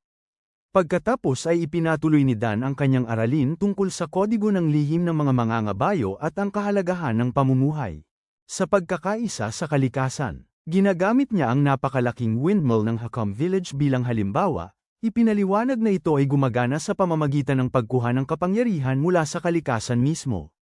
Napansin na hindi nakikinig sina Lut at Naviro, nagpasya si Dan na mag-organisa ng isang practice match sa pagitan ni Lut at High-Oro. Ang mga patakaran ay simple, sinumang unang makapagpabers ng lobo na nakakabit sa halimaw ng kalaban ang mananalo, ngunit ipinagbabawal ang paglipad at hindi maaaring direktang salakayin ng mga sakay ang isa't isa. Nagsimula ang laban, ngunit muling nawala ng kontrol si Lut habang si Leos ay tumatakbo ng walang direksyon. Nagboluntaryo si Naviro na maging gabay, ngunit aksidenteng natuklo ng kanyang mga balahibo si Lut, na nagdulot ng higit pang pagpanik kay Leos. Biglang iniunat ng batang dragon ang kanyang mga pakpak at lumipad sa ere, nilalabag ang mga patakaran ng laban. Desperadong sinubukan ni Lut na ibalik si Leos sa lupa, ngunit aksidenteng nakalikha siya ng isang napakalaking puwersa na tuluyang naputol ang isa sa mga higanteng talam ng Hilingan ng bayan. Inanunsyo ni Punong Bayan Amna na napakahalaga ng talam ng Hilingan, kaya't kailangang agad umalis sina Dan, Genie, Lut, at ang iba pang mga bata upang kunin ito. Sa gubat, ginagamit ni Lilia ang kanyang kaalaman sa matematika upang kalkulahin kung saan malamang na bumagsak ang talam, habang si Naviro ay tiwala na itinuturo ang isang ganap na ibang direksyon batay lamang sa kanyang mga instinct. Sa panahon ng paghahanap, naaalala ni Hiyoro ang isang alaala mula sa nakaraan, nang sila ng kanyang nakatatandang kapatid ay inatake ng isang grupo ng maliliit na halimaw. Sa tulong ni Hiyoro, matapang na inilabas ng kanyang kapatid ang isang atake ng pagkakaibigan at tinalo ang buong grupo. Pagkatapos nito, pinuri siya ng kanyang kapatid at sinabi na magiging pangalawang pinakamagaling si Hiyoro. Rider, na masayang sumang-ayon si Hiyoro habang ang dalawa ay nangako na gagawin ang kanilang makakaya ng magkasama. Kasabay nito, matagumpay na natagpuan ng grupo ni Lut ang nawawalang talam ng Hilingan ng hangin sa eksaktong lugar kung saan ito hinulaan ni Lilia. Ginamit ni Lut si Lias para dalhin ang napakalaking talam pabalik, ngunit biglang naamoy ni Naviro ang amoy ng itlog ng halimaw at matigas ang ulo na nagpilit na maghanap nito sa kabila ng paulit-ulit na babala ni Shavol. Sa kanyang pagkamausisa, sinundan ni Lut si Naviro at aksidenteng ginaisang ang isang mabangis na Leolia, isang napakalaking babaeng wyvern na mahigpit na nagbabantay sa kanyang pugad ng mga itlog. Habang umuungal ng galit, agad na hinabol ng Leolia ang grupo. Matapang nananatili si Shavol sa likuran kasama ang kanyang Dos Ramphos upang pigilin ang halimaw para makapagpatuloy si Lut sa pagdadala ng talam ng Hilingan ng hangin, ngunit mabilis na natalo ang Dos Ramphos ng Leolia. Sa kabutihang palad, dumating sina Ginny at Stone sa tamang oras upang iligtas si Shavol at akitin ang nagagalit na babaeng wyvern papasok sa mas malalim na bahagi ng gubat. Matapos makaligtas sa panganib, napansin ni Shavol na ang paligid ng pugad ng wyvern ay natatakpan ng mga piraso ng itim na damo, isang nakababahalang senyales ng lumalawak na ekolohikal na sakuna. Naibalik ni Lut ang talam ng Hill-Ingan ng hangin sa paanan ng Hill-Ingan, ngunit napagtanto niyang wala si Shavol. Nang tanghali, nagtipon-tipon ang grupo upang tamasahin ang tanghalian na inihanda ng ina ni Shavol. Masiglang kumakain sina Lilia at Neviro, habang si High Oro ay nananatiling nag-aalangan at tahimik. Hinihikayat ni Lilia si High Oro at pinupuri si Ginny dahil sa pagiging mahigpit ngunit labis na nagmamalasakit sa kanyang nakababatang kapatid. Tahimik na inamin ni High Oro na mula nang siya ay maging sakay, hindi man lang siyang umiti kahit minsan ang kanyang nakatatandang kapatid na si Ginny. Pagkatapos ng tanghalian, nagtulungan ang lahat upang muling ikabit ang talam ng Hill-Ingan ng hangin. Patuloy na matigas si Ginny kay High Oro, na nag-udyok kay Lut na magsalita para ipagtanggol ang kanyang kaibigan. Bilang tugon, pinagtawanan ni Ginny si Lut bilang isang walang ingat na hanggal na hindi man lang makasama ng maayos sa iba. Upang mapawi ang tensyon, inimbitahan ni Dan ang lahat ng lalaking sakay na magpahinga sa mainit na bukal habang sabay-sabay nilang inaawit ang tradisyonal na kanta ng Nayon Hakam. Nang sumunod na hapon, habang itinatataas ng grupo ang talam ng Hill-Ingan ng hangin sa lugar, biglang naputol ang lubid at bumagsak ng diretso ang malaking talam patungo kay Ginny at Lut sa ibaba. Sa sandaling yun, matapang na sumugod si High Oro sa Dasfango, gamit ang kanyang halimaw upang protektahan silang dalawa at iligtas ang kanilang buhay. Gayunpaman, ang napakalaking bigat ng talam ay nagpilit kay Dasfango na lumuhad. Agad na inutusan ni Lut si Lias na lumipad at gamitin ang lakas ng dragon upang itaas sila, pinapayagan sina High Oro at Ginny na makaligtas ng ligtas. Pagkatapos ng insidente, matapang na humiling si Lut kay Ginny na turuan siyang tamang sumakay at lumipad kasama ang kanyang halimaw, upang siya ay maging pinakamagaling na sakay sa mundo. Sa unang pagkakataon, ngumiti si Ginny, pumayag na tumulong, at pinuri ang kanyang nakababatang kapatid na si High Oro para sa kanyang matatapang na kilos. Sa pagtatapos ng araw, nakatayo sina Village Chief Amna at Dan sa ibabaw ng lumalawak na madilim na gubat at napagtanto nilang ang pagbabago ng direksyon ng hangin mula sa Hakam Storm ay isang senyales na isang nakasisirang sakuna ay mabilis na papalapit. Sa bahay ni Shavol, lihim na dinala ni Shavol ang itlog na kinuha niya mula sa pugad ng Liolia. Sabik na nag-isip sina Lilia at Neviro tungkol sa pagkakakilanlan ng nilalang sa loob at nagpasya. Natawagin itong Leia. Nagtatapos ang episode sa ensiklopedya ng mga halimaw ni Neviro, na nagpapakilala sa Yi at Kotku, isang ibon na wyvern na may napakalaking mga tainga na labis na sensitibo sa tunog habang mayroon ding kahangahangang liksi, na ginagawang perpektong kasama para kay Rider Ginny. Sa mga sumunod na araw, labis ang kasiyahan ni Lilia nang makatanggap siya ng liham mula kay Simone ng mga Scrivener. Ipinahayag sa liham na labis ang pag-aalala ni Simone tungkol sa kamakailang hindi pangkaraniwang Hakam Storm at nais niyang imbestigahan ang sanhi nito. Umaasang matulungan ng taong pinahanga niya, nagpasya si Lilia na pumasok sa gubat. Maghanap ng pinagmula ng mga misteryosong hangin habang nangangalap din ng mga materyales para sa paggawa sa daan. Inaanyayahan niya sina Lut, Shavol, at Neviro na samahan siya. Bago umalis ang grupo, mainit na ibinibigay ni Ginang Vlau, ina ni Shavol, ang masasarap na packed lunch kasama ang maraming donuts para kay Neviro. Maingat din niyang pinaalalahanan si Shavol na maging ligtas at siguraduhing walang maliligaw. Samantala, sa Nayon, ipinahayag ni Punong Barangay na ang kanyang lumalalang pag-aalala kay Dan tungkol sa pagdilim ng gubat sa bawat araw na lumilipas at nagpasya siyang personal na pumasok sa gubat upang imbestigahan ang sitwasyon. Habang ang mga batang kaibigan ay mas lumalalim sa kagubatan, nagsimula silang mapansin ang mga dramatikong pagbabago. Ang paligid ay nagiging mas madilim, ang mga puno ay may itim na mantsa, at ang hangin ay punong-puno ng mahina ngunit nakakatakot na masamang amoy. Biglang naramdaman ni Neviro ang isang matinding titig na nakatuon sa kanya, ngunit sa halip na matakot, pinaniwalaan niyang siya ay pinagmamasdan lamang ng isang grupo ng mga ligaw na dalaga. Sa kabila ng kanilang pagkabahala, huminto ang grupo upang tamasahin ang tanghalian na maingat na inihanda ni Shavol. Ina, Ang masarap na pagkain ay nagbabalik ng lakas ng lahat at nagpapasigla sa kanilang mga espiritu, habang masayang kinakain ni Neviro ang kanyang paboritong donuts. Ang iba ay pumuri sa kahangahangang pagkain, sinasabing ang pagmamahal na ibinuhos ni Ginang Vlao sa bawat putahe ang dahilan kung bakit ito napakasarap. Tahimik na nakikinig si Shavol, tahimik na napagtatanto na hindi pa siya lubos na nakapagpasalamat sa kanyang ina. Sa pagpapatuloy ng kanilang paglalakbay, napansin ng grupo na ang mga piraso ng itim na damo ay patuloy na lumalawak, direkta papunta sa mga ipinagbabawal na lupain. Gayunpaman, salamat sa sinasabing henyo ni Neviro sa direksyon, aksidenteng bumalik sa lugar kung saan nila unang natagpuan ang pangit na estatwang bato na hugis pusa na eksaktong katulad ni Neviro at isang sinaunang mural. Maingat na isinasali ni Lilia ang inskripsyon na inukit sa pader, na nagsasaad, kapag ang napakadilim na kadiliman ay bumaba sa mundo, iyon ang panahon kung kailan lahat ay hahanapin ang paglitaw ng kataas-taasang isa. Sa mismong sandaling yon, biglang lumitaw si Punong Baryo Amna. Ipinaliwanag niya na ang mural ay nagsasalaysay ng kwento ng isang sinaunang panahon nang ang mundo ay tinupok din ng kadiliman, tulad ng unti-unti itong nangyayari ngayon, at kung paano isang dakilang manunulat na nagngangalang Raiden nagsiklab upang iligtas ang sangkatauhan sa pamamagitan ng kanyang labis na damdamin at ang tapang na isakripisyo ang lahat. Bigla, isang sugatang at nagwawala na Eos Here ang lumitaw, tumatakbo ng diretso patungo sa kanila sa isang bulag na galit.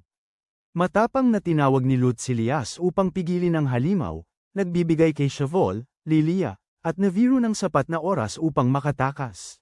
Salamat sa kanilang perpektong pagtutulungan, nagpakawala sina Lot at Lias ng sunod-sunod na makapangyarihang bola ng apoy na matagumpay na nagtulak sa Eos Here palayo.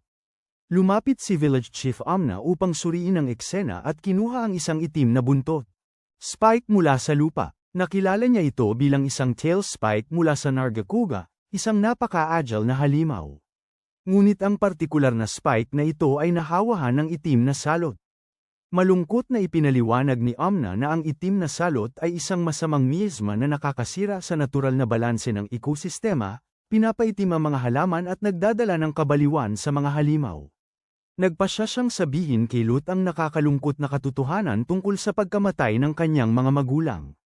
12 taon na ang nakalipas, isang Nargacuga na nahawahan ng itim na salot ang umatake sa Hakam Village. Ang mga magulang ni Lut ay nag-alay ng kanilang buhay ng may katapangan upang protektahan ang mga taga-baryo at takpan ang kanilang batang anak. Sa halip na malugmok sa kawalang pag-asa, ang determinasyon ni Lut ay mas nagliliyab kaysa kailanman. Sa wakas, nauunawaan niya ang makapangyarihang dahilan na palaging nagtulak sa kanya upang maging manunulat. Tumingala siya sa langit at malakas na nangangako na susundan niya ang yapak ng kanyang mga magulang, poprotektahan ang lahat, at magiging pinakamagaling na manunulat sa mundo. Binalaan ni Punong Bayan Amna ang mga bata na huwag magalit sa mga halimaw na nahawahan, kundi ituon ang pansin sa pagtigil sa pinagmula ng itim na salot mismo.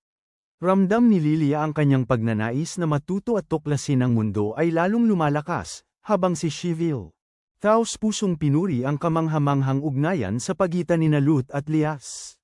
Bilang kapalit, hinihikayat ni Lut si Shivil, sinasabi sa kanya na tiyak na magiging mahusay siyang manunulat dahil lagi niyang nauunawaan at pinahahalagahan ang damdamin ng parehong tao at halimaw.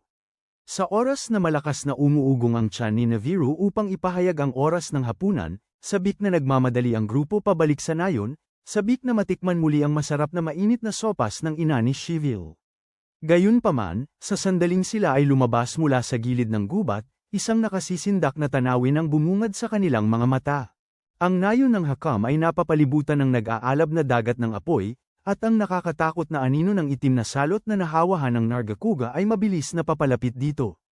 Nagtatapos ang episode sa pagbubukas ni Neviro ng kanyang ensiklopedya ng mga halimaw upang ipakilala ang Aushira, isang asul na halimaw na parang oso na mahilig sa pulot at may napakalakas na mga pangitaas na paa na kayang manghuli ng isda mula sa mga ilog. Ang susunod na episode ay nagsisimula sa isang atmosfera ng matinding tensyon habang napagtatanto ng mga tao sa nayon ng Hakam na ang itim na salot na nahawahan ng Nargacuga ay mabilis nang lumalapit. Ang mga veteranong manunulat na sina Dan, Ginny, Stone, at Noel ay mabilis na nag-organisa ng depensibong pormasayon sa pasukan ng nayon, habang ang pinuno ng nayon na si Amna ay nagtuturo sa mga taga-nayon na ligtas na lumikas patungo sa dambana. Kahit ang mga matatandang retirado tulad ni Gami-Gami, Lala, at Gigi ay masigasig na nagmimithi na makisali sa labanan upang ipagtanggol ang kanilang tahanan. Sa bahay ni Shivil, si Ginang Vlao ay nakahinga ng maluwag nang makita sina Lut, Shivil, Lilia, at Naviro na bumalik. Matapos tumakbo si Lilia pauwi upang makasama ang kanyang pamilya, sina Lut at Shivil, kasama ang kambal na sina Denden at Linlin na may dalang laruan na armas, ay nagtungo patungo sa dambana. Sinabi ni Ginang Vlao kay Shivil na magpatuloy na habang siya ay bumabalik sa bahay upang kumuha ng mas maraming kagamitan sa pagluluto at pagkain upang makapaghanda ng malaking pagkain para sa lahat. Bago umalis, mahinahon niyang ibinigay kay Lut ang isang buto ng bulaklak, humihiling na itanim ito mamaya upang palitan ang mga bulaklak na maaaring masira sa darating na labanan. Samantala, ang sitwasyon sa loob ng dambana ay lalong nagiging magulo. Bagaman nag-aalala ang lahat, pinipilit nilang manatiling kalmado. Tumulong sina Lilia at Naviro sa pamamahagi ng mga energy drink at donut upang itaas ang morale ng lahat. Sa isang maikling pahinga, tumanggap sina Lut, Shivil, Mil, at Hyoro ng mga mangkok ng mainit na sabaw mula kay Laloa. Habang sabay na tinatangkilik ni Lut at Shivil ang masarap na sabaw, tahimik na inamin ni Shivil na palagi siyang nagpapasalamat sa mga kahangahangang pagkain na inihahanda ng kanyang ina ngunit hindi pa siya nakapagpasalamat sa kanya. Matapos ang walang katapusang pag-uusap na hindi pinansin ng iba, tuluyan ang sumuko si Naviro at nakatuon ng buo sa pagkain. Bigla, umiyak ng labis si Gami-Gami at Gigi matapos uminom ng isa sa mga homemade energy drink ni Lilia dahil sobrang kakaiba ng lasa nito. Sa kalaliman ng gubat, nakikipaglaban ang grupo ni Dan laban sa mabangis na Nargacuga. Gayunpaman, ang labis na bilis at lakas ng halimaw ay unti-unting naglalagay sa mga sakay sa isang napakalubhang kawalan. Napagtanto ni Dan kung gaano kadesperado ang sitwasyon, inutusan niya si Noel na umatras at maghatid ng babala habang siya, si Ginny, at si Stone ay nananatiling likuran upang pigilan ang halimaw. Nagmamadali si Noel patungo sa nayon, hindi alam na ang Nargacuga ay nakalusot na sa depensa ni Dan at umusad patungo sa Hakam Village. Pagdating niya sa hangganan ng nayon, nakatagpo si Noel ng grupo ni Lut at ipinaalam sa kanila ng nakababahalang sitwasyon. Bagaman inutusan ni Dan ang lahat na sundin ang plano ng pang-emergency na paglilikas, ang mapusok na kalikasan ni Lut ay hindi nagpapahintulot sa kanya na tumayo at walang gawin. Humingi siya ng tulong kay Naviro upang umasa sa kanyang mga instinct para gabayan sila upang maengganyo ang Nargacuga palabas sa isang bukas na lugar. Sa simula, natatakot si Naviro, ngunit siya ay nag-aatubiling pumayag. Matapang na lumundag si Naviro upang provokahan ang Nargacuga sa isang pagtatangkang ilihis ito. Habang ang halimaw ay tumatakbo patungo sa kanya, sinalihan ni Naviro si Lut, Shavol, Mil, at Hyoro upang mga atake habang nakasakay sa kanilang mga halimaw. Si Lius, Dos Ramphos, Dos Fango, at Ophthonos ay naglalabas ng walang humpay na salvo ng mga atake ng sabay-sabay, tinatanggal ang Nargacuga at inilibing ito sa ilalim ng isang bante ng mga rubble. Ang buong grupo ay sumabog sa masayang sigawan, naniniwala silang sa wakas ay natalo na nila ito. Gayunpaman, ang kanilang pagdiriwang ay hindi nagtagal nang biglang sumabog ang Nargacuga sa galit.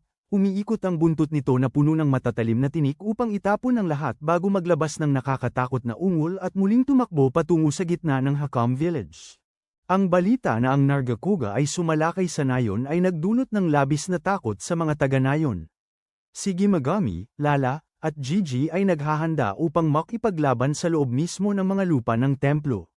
Sakay sina Lius, Lut, at Dos Ramphos, si Shavol ay matapang na tumakbo upang harapin ang halimaw upang protektahan ang kanilang mga tahanan.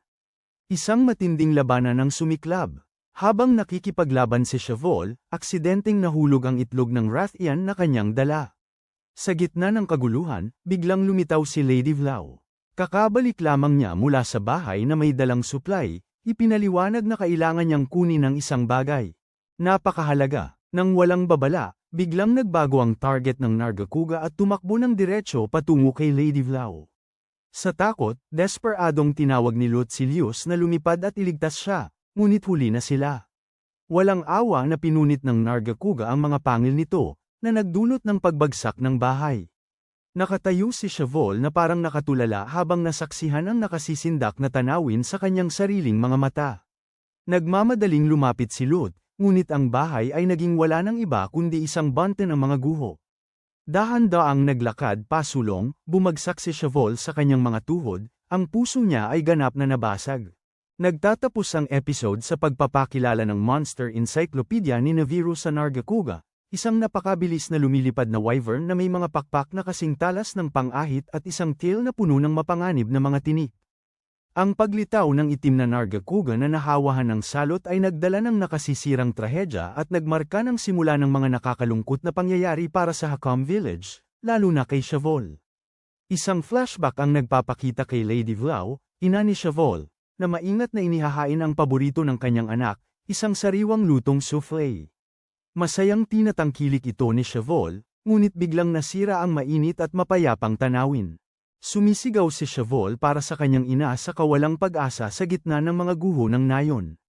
Sa kasalukuyan, ang grupo ni Dan, na binubuo ni Lut, Shavol, Lilia, at Naviru, ay nakatayo sa harap ng mga nawasak na labi ng dati ng tahanan ni Shavol.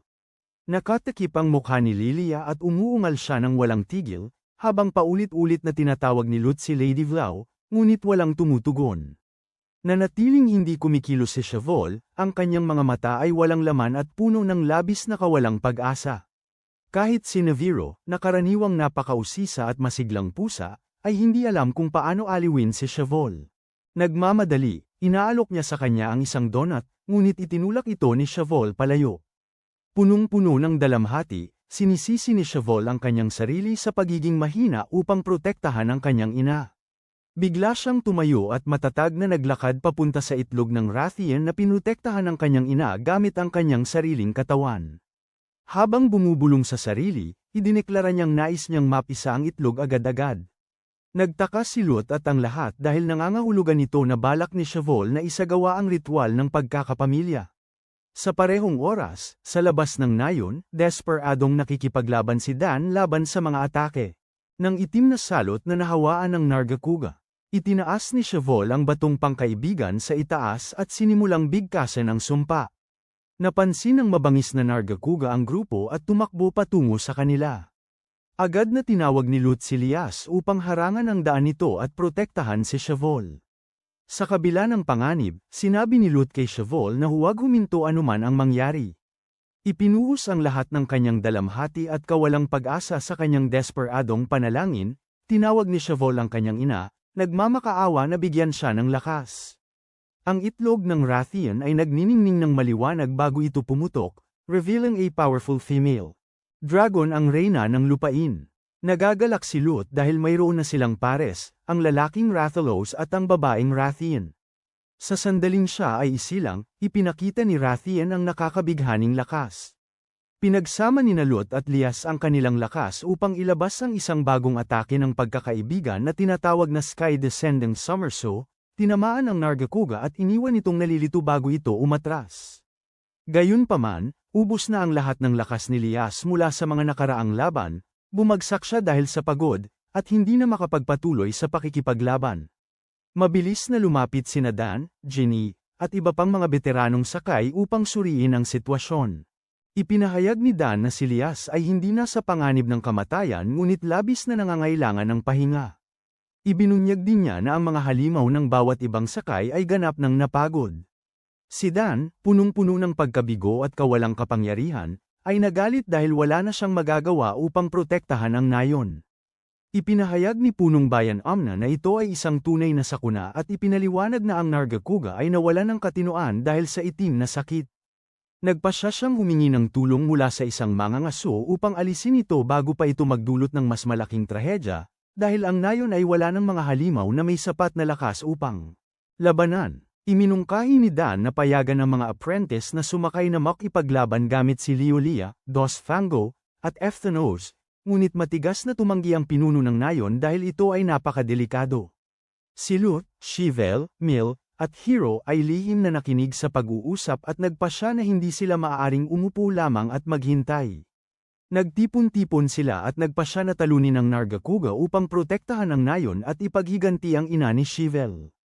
Inihanda ni Lilia ang grupo ng mga mahahalagang kagamitan tulad ng mga flash bomb, sonic bomb, mga halamang gamot, at mga inuming enerhiya. Kasama ang kanilang mga halimaw, sila ay pumasok sa madilim na gubat. Pinangunahan ni Neviro at sinusundan ang mga yapak ng halimaw, sila ay naglakbay ng malalim sa bawal na lupa. Ang lugar ay tila malungkot at nakakatakot, bawat talahib at bawat puno ay may itim na mancha. Sa gitna ng bawal na lupa, natagpuan nila ang isang napakalaking bato na naglalabas ng nakakabighaning aura ng itim na sakit. Ramdam ni Neviro na ang bato ay tila pamilyar, ngunit hindi niya maalala kung saan niya ito nakita dati. Bigla, lumitaw mula sa kadiliman ang Nargacuga na nahawaan ng itim na sakit, ang mga pulang mata nito. Nag-aapoy sa galit, pinipigilan ang kanyang mga kamao sa puot, idineklara ni Chevelle na siya mismo ang papatay sa halimaw upang ipaghiganti ang kanyang ina. Nagtatapos ang episode sa pagpapakilala ng encyclopedia ng halimaw ni Neviro sa Rathayon, ang reyna ng lupain, isang napakabilis at mapanganib na halimaw na umaatake gamit ang matatalas na pakpak at nakamamatay na buntot. Ginagawa itong perpektong kasama para kay Chevelle. Si Lut, isang walang ingat ngunit masugid na batang may pangarap na maging pinakamagaling na sakay ng halimaw sa mundo, ay sumabak sa panganib kasama ang kanyang mga kaibigan. Isang nababaliw na Nargacuga na nahawahan ng itim na sumpa ang nagwasak sa nayon ng Hakam, ang kanyang bayan. Sa kabila ng mga panganib, lihim na umalis ang mga batang mangangaso upang hulihin ang halimaw nang hindi nalalaman ng mga matatanda.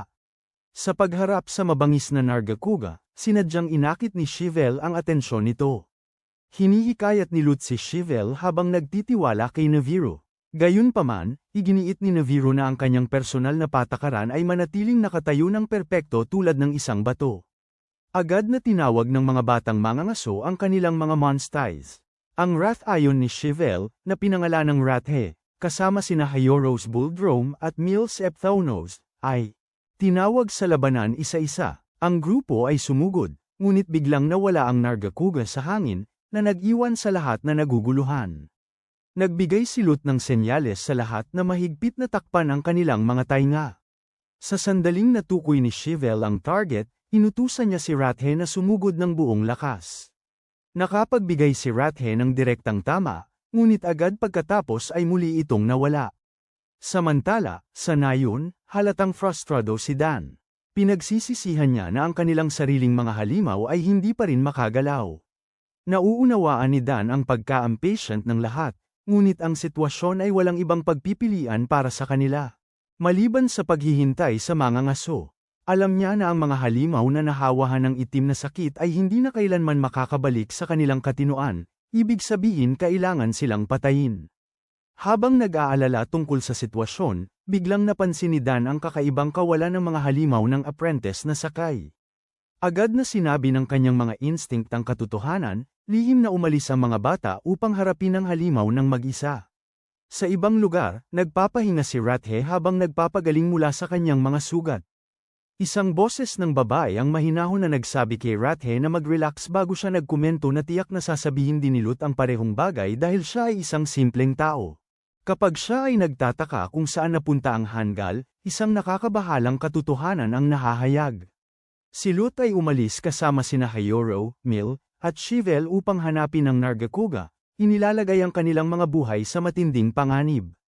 Sa larangan ng labanan, ang atmosfera ay nagiging sobrang tensyonado habang patuloy na nagiging hindi nakikita ang halimaw. Kahit si Ephthaunos ay hindi matukoy ang lokasyon nito. Bigla, isang salvo ng mga tinik ang tumama diretso kay Hyoro.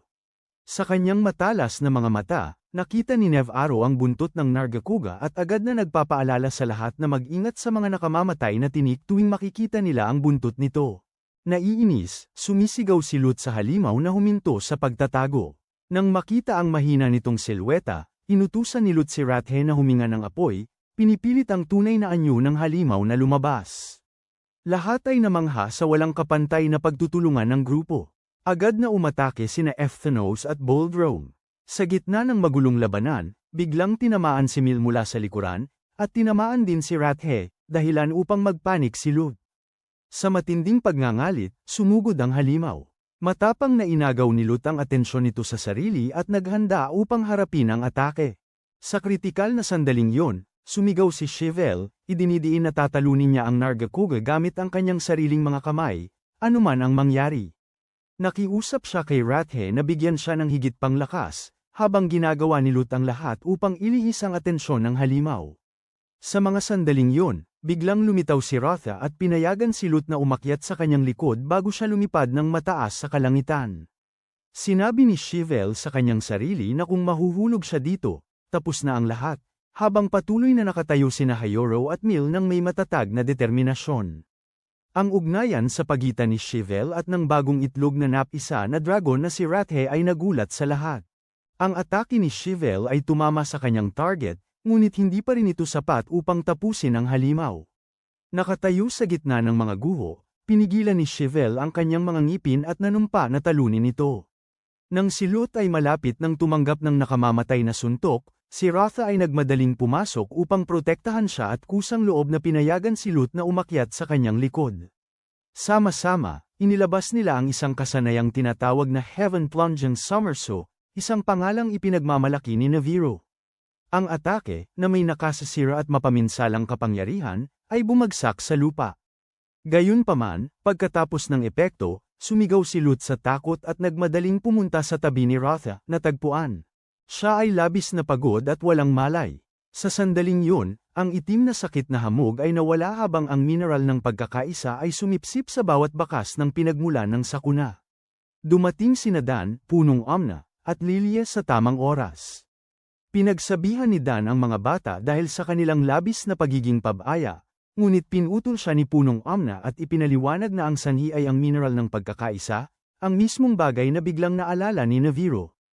Ang itim na sakit ay karaniwang lumilitaw at nawawala tulad ng hangin, ngunit sa pagkakataong ito ay kumapit ito sa mineral ng pagkakaisa. Ayon sa alamat, may isang panahon ng nilamon ng kadiliman ang mundo at nailigtas ito ng Rider Redhan. Kung ang ugnayan ng mga tao sa buong mundo ay mahawahan ng itim na sakit, ang sakuna ay kakalat sa lahat ng dako. Binibigyang diin ng punong leader na dapat gamitin ng mga sakay ang kapangyarihan ng paglilinis upang iligtas ang mundo. Pinatibay niya si Lut sa pamamagitan ng pagsasabi na hindi lamang nila natalo ang isang Nargacuga, kundi nalampasan din nila ang mismong pagkatao ng itim na sakit, iniligtas ang lahat ng nabubuhay na nilalang.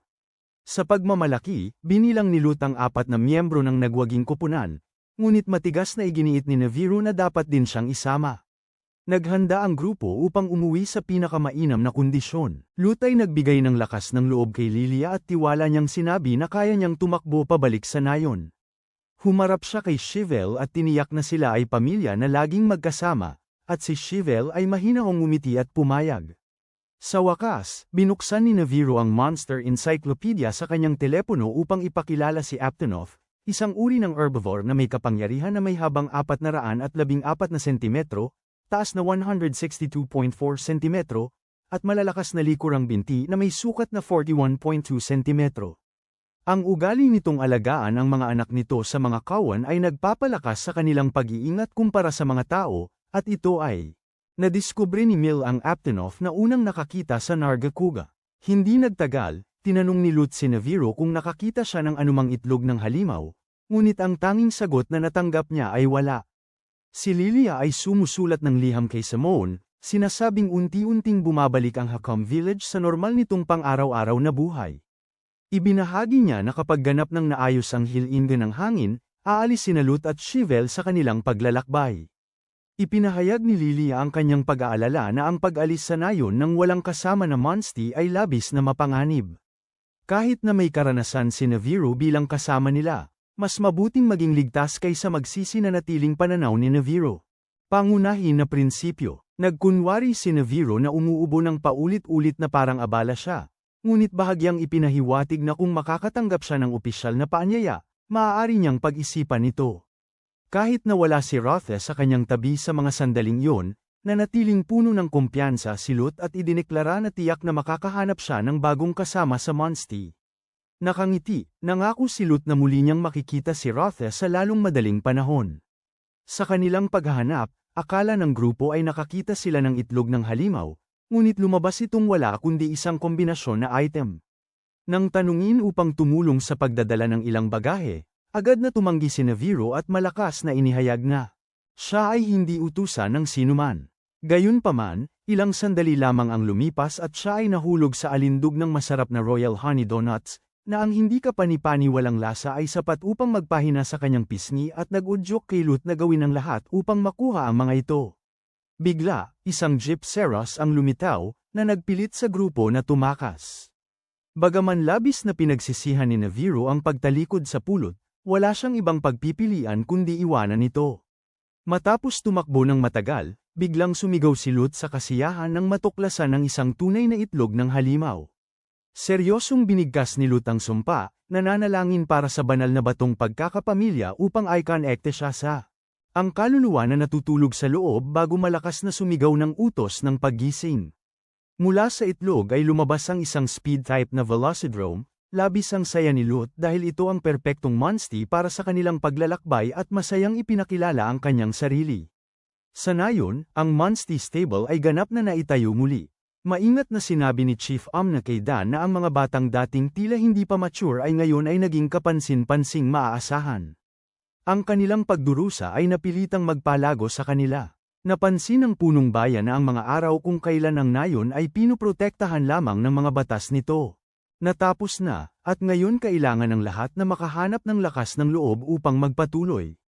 Inutusan niya si Dan na tipunin ang mga bata sa kanyang bahay, pagkatapos ay inihayag na ang ritual ng paglilinis ay gaganapin sa susunod na araw upang opisyal na kilalanin sila bilang tunay na mga sakay. Tinanong niya ang bawat isa kung anong landas ang balak nilang piliin.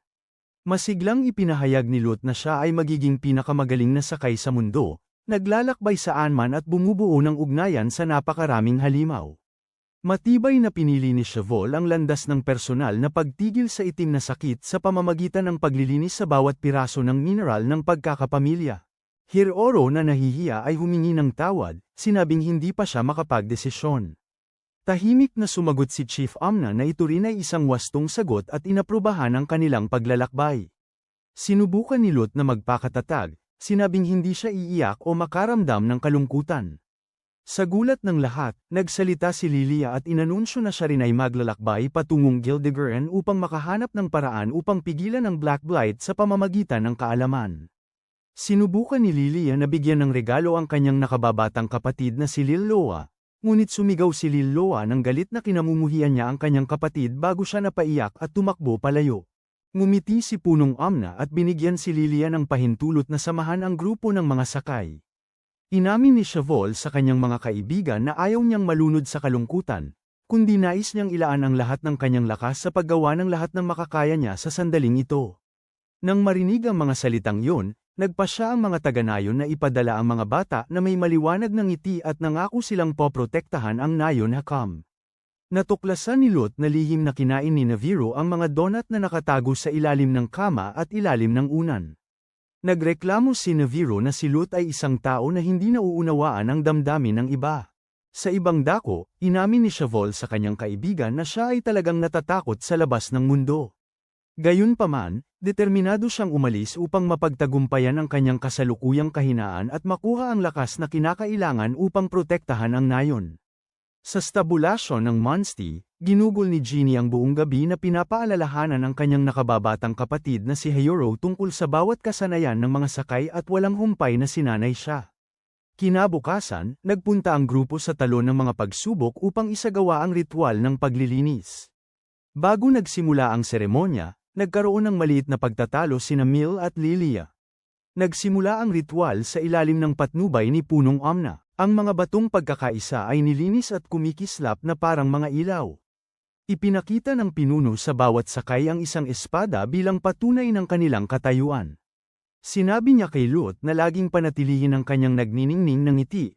Pinayuhan si Mil na buksan ang kanyang puso at pagkatiwalaan ang kanyang mga kaibigan, hinikayat si Hayoro na magkaroon ng tiwala sa sarili, at umaasa na si Shavol ay palaging magpapanatili ng kanyang kabaitan. Ipinaliwanag ni Punong Amna na ang bigat ng mga espadang iyon ay kumakatawan sa bigat ng pagkakaisa mismo, at dapat lamang itong hilahin upang ipagtanggol ang kanilang sarili, ang kanilang mga kaibigan, o ang pagkakaisa. Sa wakas, pinuri niya ang kaalaman at tapang ni Lilia, na nagnanais sa kanya ng isang maliwanag na paglalakbay sa hinaharap. Kapag dumating na ang oras ng pamamaalam, Kumilos si Neviro na parang pinuno ng grupo, sinabihan si Lut na huwag umiyak dahil ang mga sandaling ginugol nila ng magkasama ay laging puno ng ngiti. Ilang sandali pagkatapos, biglang tumakbo si Neviro patungo sa kanila at nagreklamo kung bakit hindi siya pinakiusapan ni Lut na sumama. Ipinaliwanag ng maliit na pusa na nasanay na siyang sumunod sa kanila at kaya't nagpa siyang sumali sa paglalakbay. Malungkot na tumingin si Lilia sa paligid upang hanapin si Laloa. Bigla, tumakbo sina Laloa at ang mga bata mula sa nayon patungo sa kanila na may dalang royal honey habang isang pamana ng palm. Umiiyak ng walang tigil, humingi ng tawad si Laloa sa pagsasabi na kinamumuhian niya ang kanyang kapatid, at may luha sa mata ay inamin niyang mahal na mahal niya ang kanyang kapatid. Ang iba pang mga bata sa nayon ay nagbigay din ng mga homemade lunchbox kay Lut, Shivil, at Hyoro. Agad na binuksan ni Lut ang kanyang lunchbox at sinimulang lamonin ang pagkain, na nagdulot ng tawanan mula sa lahat. Magalang na inutusan ni Punong Amna ang grupo na unang pumunta patungo sa Gildegaran, at kung sila ay makakaranas ng mga paghihirap, dapat silang humingi ng tulong mula sa isang wyverian na nakatira sa mga nagyayelong bundok. Ang buong grupo ay sumigaw ng sabay-sabay na sila ay aalis sa pinakamainam na kondisyon. Sa pagtatapos ng episode, binuksan ni Neviro ang ensiklopedya ng mga halimaw upang ipakilala ang Velocidrome, isang halimaw na uri ng bilis na kilala sa malaking bunten sa kanyang ulo. Ang ibong wyvern na ito ay may habang 315.8 cm, taas na 147.5 cm, at may mahabang binti na may sukat na 40.7 cm, nagsisilbing matalinong leader ng Velocipre Packs. Nagtapos ang episode sa pangako ni Lut na makikita nila ang isang misteryosong babae sa ang mga bundok na may nyebe sa susunod na yugto. Ang labas ng mundo ay napakalawak, at si Lut, isang matapang na batang may pusong puno ng pagnanasa na mangarap na maging pinakamagaling na tagasakay ng halimaw sa mundo, ay opisyal na umalis sa nayon ng Hakam, ang lugar kung saan siya isinilang at lumaki, upang simulan ang kanyang malaking pakikipagsapalaran. Matibay ang paniniwala ni Lut na si Rotha ay naroon lamang sa labas, kasama ang masasarap na donut na hindi pa nila nakita kailanman. Ang unang destinasyon ng grupo ay Gildegaran, kung saan umaasa silang matagpuan si Kapitan Simone. Habang sila'y lumalalim sa dagat ng mga puno, nagsimula ng mapagod si Hero, at si Shivil. Nahuwag siyang maligo dahil napakadaling mawala sa lugar na ito. Natatakot na natili si Hero malapit sa grupo, na nagpasimuno kay Mil na magalit at pagsabihan siya dahil palagi niyang pinapabagal ang lahat. Nagtanong si Hero nang may pag-aalinlangan kung gaano pa kalayo ang kanilang lalakbayin at naging balisa nang malaman niyang magkakampang sila sa labas ng magdamag. Agad siyang pinakalma ni Shivil at Lut na ang magkampang sa ilalim ng isang langit na puno ng mga bituin ay isang kamanghamanghang karanasan at nag-aalok ang paglalakbay na ito ng ganap na kalayaan. Samantala, si Neviro ay abala lamang sa pagkain ng maraming donuts hanggat maaari, ngunit pinaalalahanan siya ni Lut. Ang maliit na pusa ay hindi dapat kumain ng lahat ng sabay-sabay. Ipinagmamalaki ni Neviro na ang kanyang personal na alituntunin ay kumain ng mga donut dahil lamang sa kanilang pag-iral. Napansin na lahat ay nagugutom, nagpa siya si Lut na panahon na para sa isang pahinga, at nagtipon-tipon ng grupo upang tamasahin ang masarap na amoy ng bagong inihaw na karne. Matapos mapuno ang kanilang mga tiyan, pinaalalahanan ni Shivil ang lahat na naghihintay sa kanila ang susunod na hamon sa kabila ng Snowy Mountain Range. Upang maghanda para sa malamig na temperatura, inilabas ni Lilia ang isang espesyal na mainit na inumin na siya mismo ang nagluto.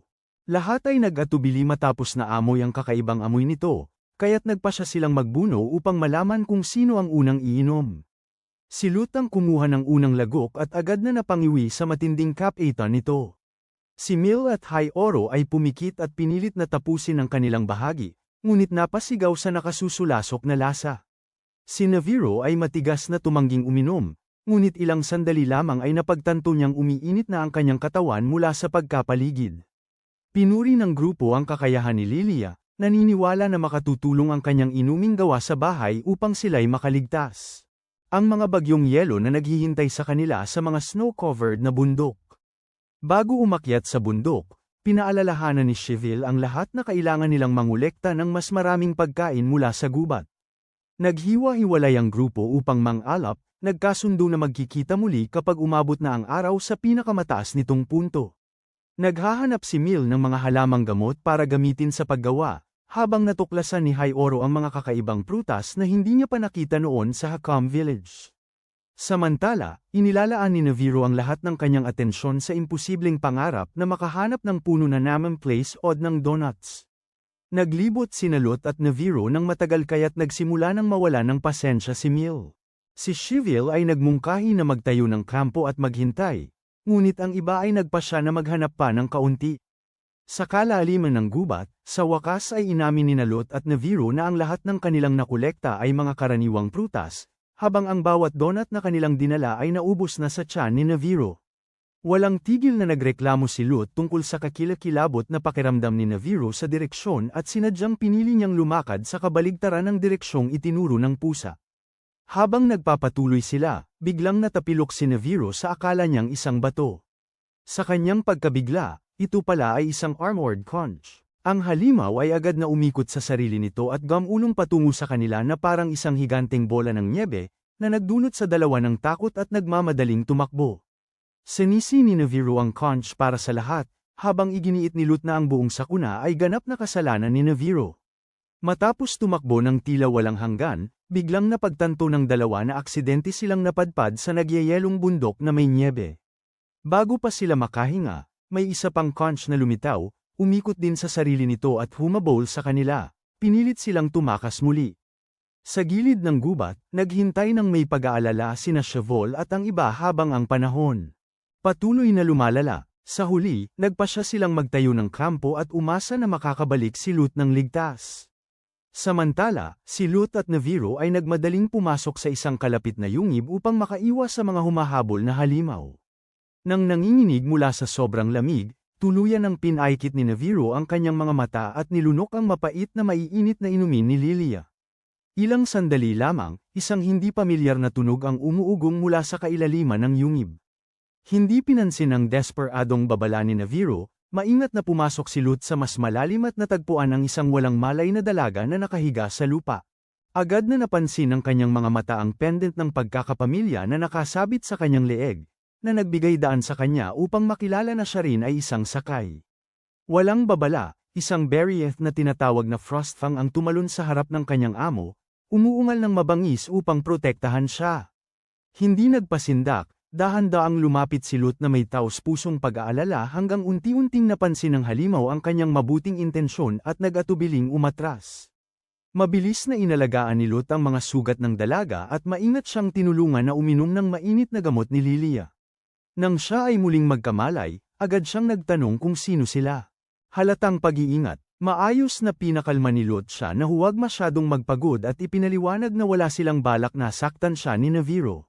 Nagulat siya nang malaman na si Lot ay isa ring mangangabayo, inamin niyang siya ang unang mangangabayo na nakilala niya mula sa labas ng kanyang nayon. Ipinakilala niya ang kanyang monstie bilang Frostfang, ang Berryeth, nang tanungin ni Lot kung bakit siya naglalakad sa mga nagyayelong bundok ng mag-isa. Malamig na sumagot ang dalaga na hindi siya humingi ng tulong mula kaninuman at naghahanap siya ng isang mahalagang tao. Sa kabila ng kanyang mga sugat, sinubukan niyang tumayo at ipagpatuloy ang kanyang paglalakbay kasama si Frostfang. Ngunit, matigas na iginiit ni Lot at Naviro na sumunod sa kanya, sinasabing nagkataon lamang silang papunta sa parehong direksyon. Paulit-ulit na pinayuhan ni Lot siyang huwag pilitin ang sarili habang siya ay sugatan pa. Bigla, isang nakakatakot na sigaw ang umuugong sa mga bundok. Agad na nakilala ng dalaga ito bilang ang Kezo na umatake sa kanya kanina at agarang sinabi kay Lot na tumakbo. Nang walang pag-aalinlangan, inangat ni Lot siya sa kanyang likod at tumakbo ng mabilis hanggat maaari. Sa kampo, si Shavol at ang iba pa ay nagpainit sa tabi ng apoy, lubos na kumbinsido na si Lot ay sa huli ay babalik na ligtas at gutom tulad ng dati. Samantala, dinala ni Lot ang nasugatang babae pababa sa lambak sa pagsisikap na mawala sa humahabol na Kezo. Nang makita ang isang mahina at kumikislap na ilaw sa malayo, nagmadali siya patungo rito at natagpuan ang isang abandonadong hot spring lodge. Ang nakakapagpakalma na init sa loob ay agad na bumalat sa kanila, pinapayagan ng lahat na huminga ng maluwag. Nang muling magising ang babae, ipinaliwanag ni Lot na dinala niya siya mula sa Kezo at ligtas siyang dinala sa lodge. Ipinakilala niya ang kanyang sarili at si Naviro, at mahinang ipinakilala ng babae ang kanyang sarili bilang Ovi niya. Habang nag-iihaw si Lut ng piraso ng karne sa apoy, ipinaliwanag ni Ovinia na siya at si Frostfang ay naglakbay sa mga nagyayelong bundok upang maghanap ng isang tao, ngunit sila ay inambush ng Kezu. Tahimik niyang ibinulgar na si Frostfang ang tanging pamilya na natitira sa kanya at lubos silang nagtitiwala at nagkakaintindihan. Nang marinig yun, bumantong hininga si Naviru sa inggit, na nagnanais din na magkaroon ng isang tao na nakakaintindi sa kanya tuwing siya'y nagugutom. Na-curious, tinanong ni Ovinia si Lut tungkol sa kanyang sariling monsti, at may maliwanag ng ngiti. Masayang sinimula ni Lut ang pagsasalaysay tungkol sa kanyang bagong hatch na Velocidrome. Habang nagtataka si Lut kung bakit umalis si Ovinia sa kanyang nayon at naglalakbay ng mag-isa, siya ay nag-atubiling sandali bago tahimik na ibinunyag ang isang nakakapiging katotohanan na wala na siyang nayon na may babalikan. Bago pa makapag-isip ng mabuti sina Lut at Naviru sa kanyang mga salita, isang malalakas na tunog ang biglang umabot mula sa labas, senyales na may paparating sa Hot Spring Lodge. Nagtapos ang episode sa Monster Encyclopedia ni Naviru, kung saan ipinakilala niya si Lagumbay, isang speed-type beast monster na may habang 298.2 cm at taas na 183.2 cm, kasama ang mga kaakit-akit na mahahabang tainga nito, ang malalakas na likod na binti na may sukat na 43.4 cm, kasama ang makapal na balahibo at balat ay nagpapahintulot dito na umunlad sa nagyayelong bundok ng nyebe nang hindi kailanman nangangailangan ng mainit na inumin ni Lilia. Nagtapos ang episode dito. Ang unang 16 na episode ng serye ay nagtapos habang pinagtitripuhan ni Lut ang mga manunood tungkol sa pagkikita ng isang misteryosong manlalakbay na marunong lutasin ang palaisipan sa lodge sa susunod na kabanata. At yan ang nagtatapos sa unang 16 na episode. Salamat sa panunood.